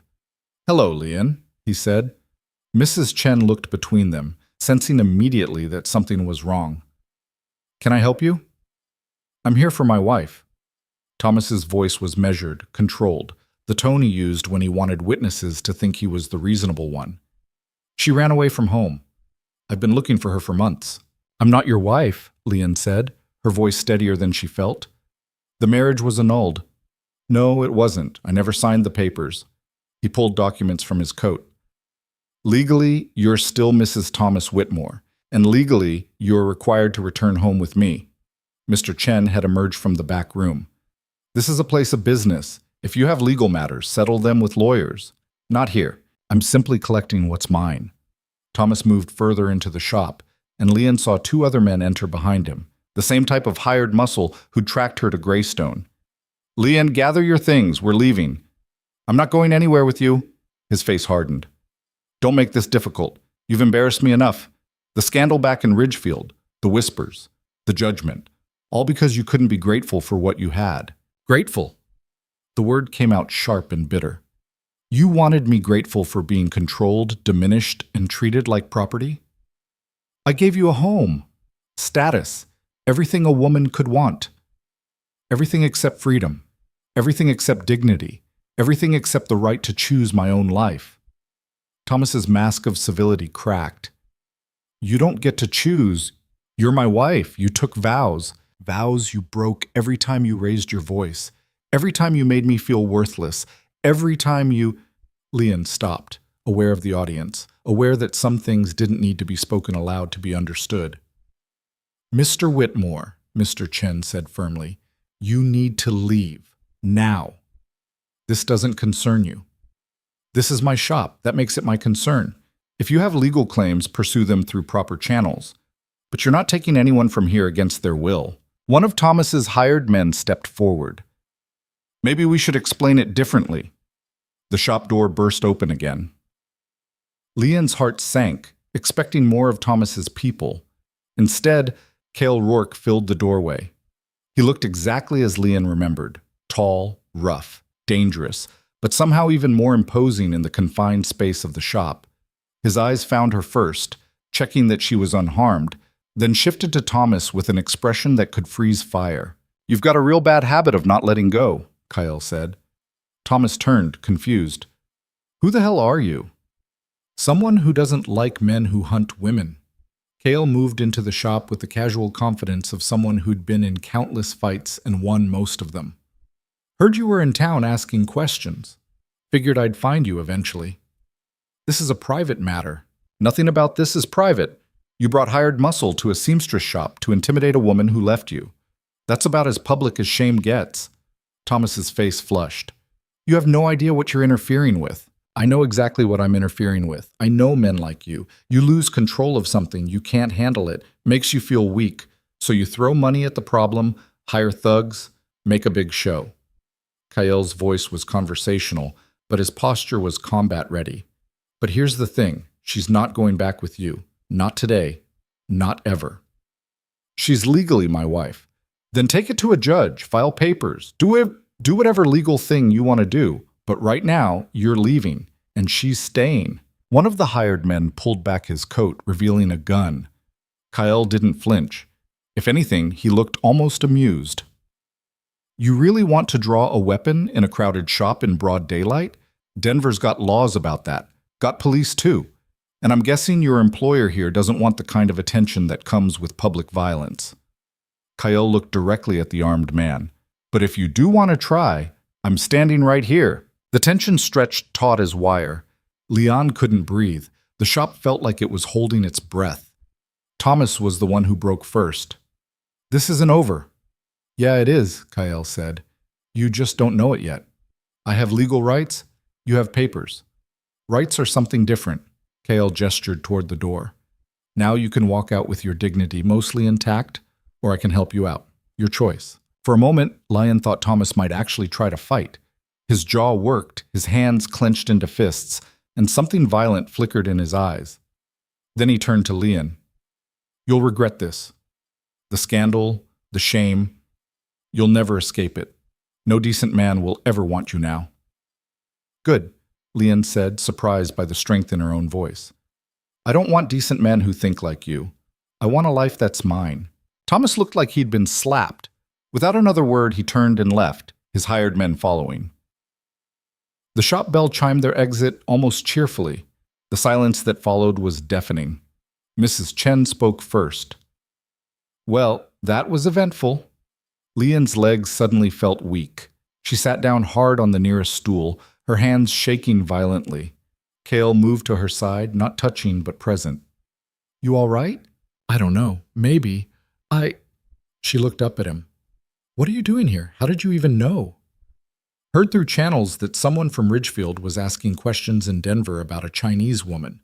Figured it was either about you or one hell of a coincidence. He shrugged. Decided to check. You came all the way from the mountains just to check? Wasn't doing anything else. It was such a typical Kyle response, deflecting, minimizing what was actually a grand gesture, that Lian felt tears prick her eyes. Mr. Chen cleared his throat. Lian, take the rest of the day. Come back tomorrow when you're settled. I can work. I know you can, but you shouldn't have to. Not today. He exchanged a glance with his wife. And bring your friend tomorrow. I'd like to thank him properly. Outside, the afternoon sun was bright and unconcerned with human drama. Leon walked beside Kyle in silence for a block, then two, before speaking. He might actually take it to court. Try to legally force me back. Let him try. Denver's not Ridgefield. Judges here aren't going to look kindly on a man who has to drag his wife back by force. Kale kept his pace matched to hers. And even if they did, you'd just leave again. Keep leaving until he gets tired of chasing. That's not a life. Maybe not, but it's better than the alternative. They walked in silence until they reached Mrs. Murphy's. Lian stopped on the front steps. Thank you. For coming. For everything. You already thanked me. Multiple times. It's getting repetitive. But his expression was softer than his words. Why do you keep helping me? Kyle was quiet for a long moment, looking out at the busy street. You remember what you said in the cabin? About grief being love with nowhere to go? Yes, maybe that's what this is. I couldn't save Sarah. Couldn't protect her from getting sick. Couldn't be there when she needed me. So when I found you in the snow, he shrugged. Maybe I'm just trying to balance the scales. Make sure at least one person makes it when I couldn't make sure she did. That's not your fault, KL. Sarah's death wasn't your fault. I know that.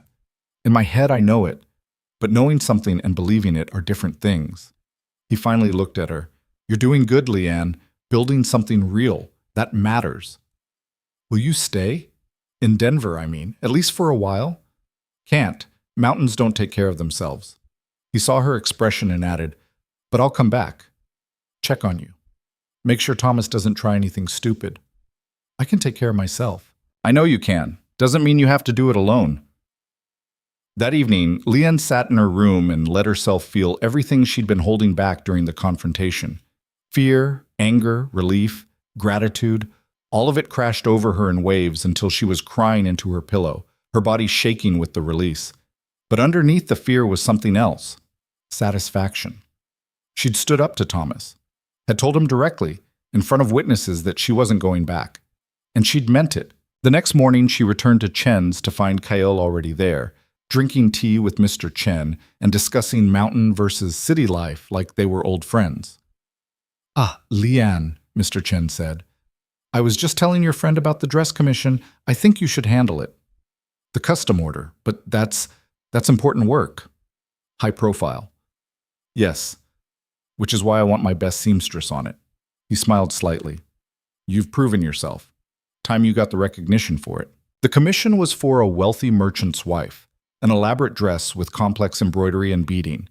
It would take weeks and pay 3 times normal wages. It was the kind of work that could establish a reputation.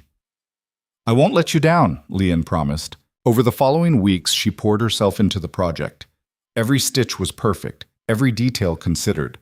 Cale stayed in Denver longer than he'd planned, taking odd jobs to pay for lodging and checking in on Leon daily.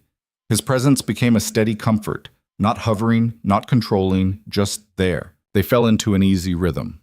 He'd meet her after work, and they'd walk through Denver together, talking about everything and nothing. He told her about the mountains, about the wildlife and weather patterns, and the strange peace of isolation. She told him about her work, about the other seamstresses at Chen's, about the life she was building piece by careful piece. One evening, as they sat on a bench watching the sunset paint the mountains gold and pink, Kyle spoke. "You know he's not going to stop." "Thomas, men like him don't." "I know. So what are you going to do?" Lian thought about it.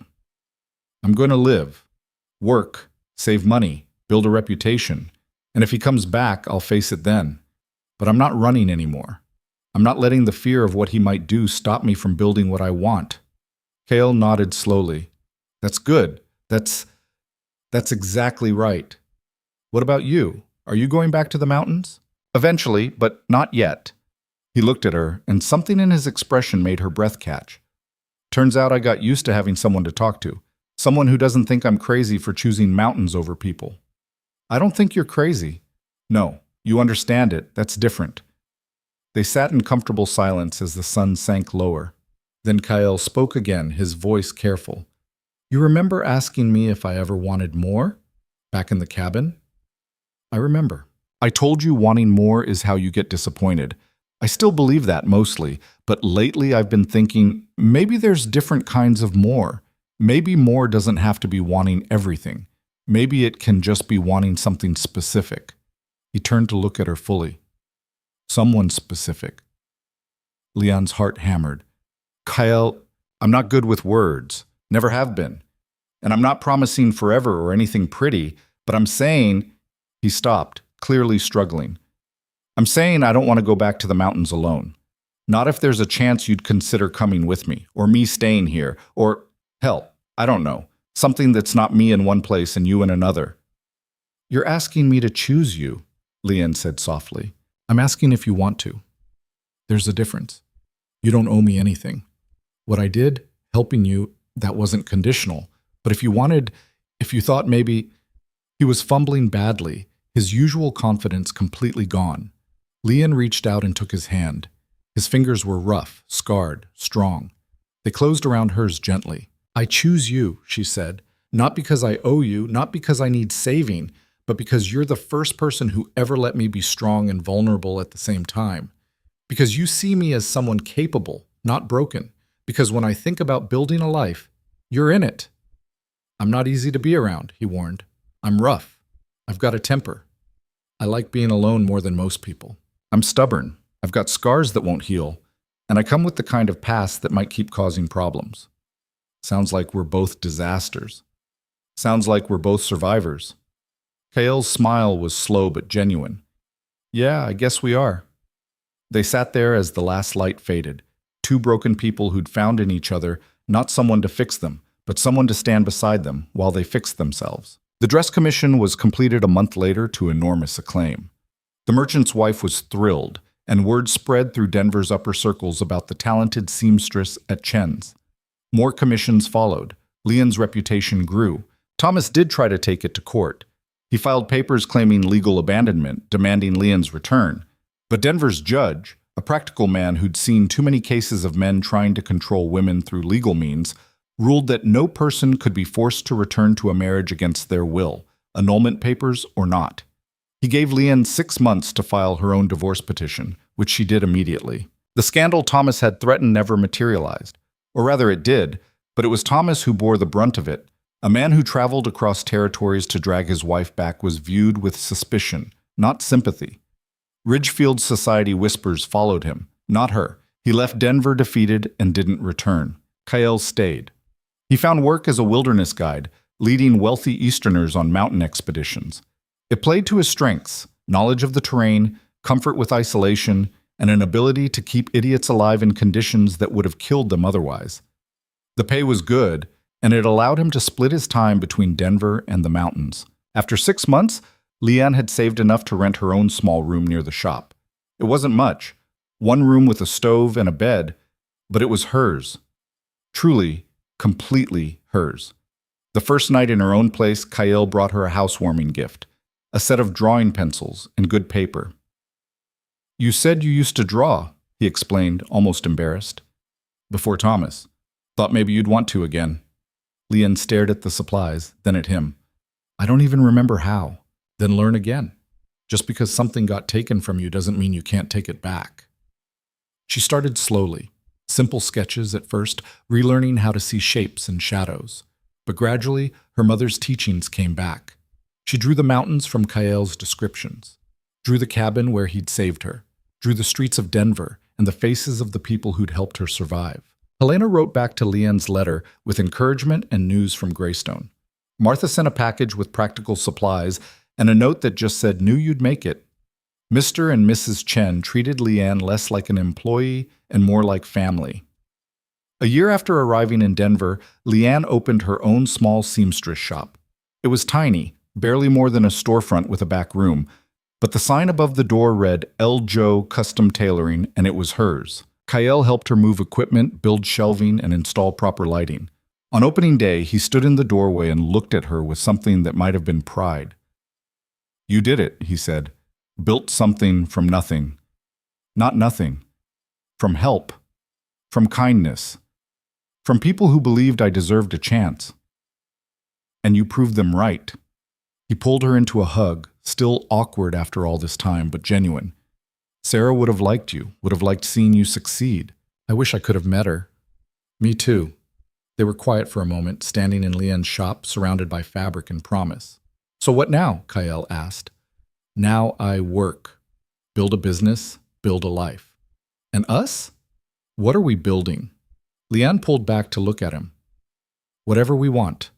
There's no script for this, Kyle. No rules about what we're supposed to be. We just figure it out as we go."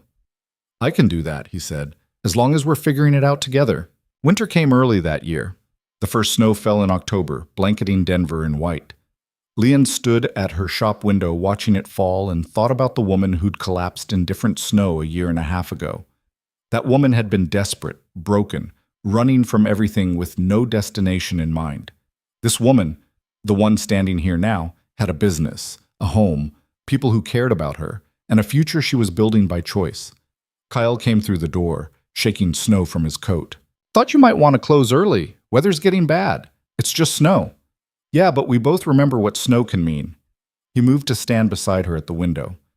"Difference is, this time you're not running through it alone." "No," Leanne agreed. "This time I'm not running at all." The mountains that had nearly killed her stood in the distance, beautiful and terrible under their coat of white. But they didn't frighten her anymore. They were just mountains. They could be survived, respected, even appreciated. Like everything else in life, they were only as powerful as you allowed them to be. Leanne closed the shop early and walked home with Kyle through the falling snow. They moved together easily now, comfortable in the silence, comfortable in the presence. Two people who'd found each other in the worst circumstances and chosen to build something in the aftermath. That night, in her small room with the stove burning warm, Leanne pulled out her drawings and added a new one. She sketched a woman in the snow, falling, then another woman, standing. The progression from one to the other wasn't smooth or perfect. It was messy, painful, marked by scars and hard choices. But it was real, and it was hers. Kyle watched from where he sat mending a torn pack. What are you drawing? A story about how the worst thing that ever happened to me led to the best thing I ever did for myself. Which was? Choosing to survive, choosing to stand up, choosing to build instead of just endure. She set down the pencil. And choosing you when I was strong enough to make that choice freely. No regrets? None. He smiled, still rare, still precious. Good, because I'm not going anywhere. Neither am I. Outside, the snow continued to fall, covering the city in white. But inside there was warmth and light and the quiet satisfaction of two survivors who'd found their way to something that looked remarkably like home. The mountains would always be there, silent witnesses to where they'd been. But they were building their future here, in this moment, with scarred hands and determined hearts. And that, Leanne thought as she returned to her drawing, was enough. More than enough. It was everything.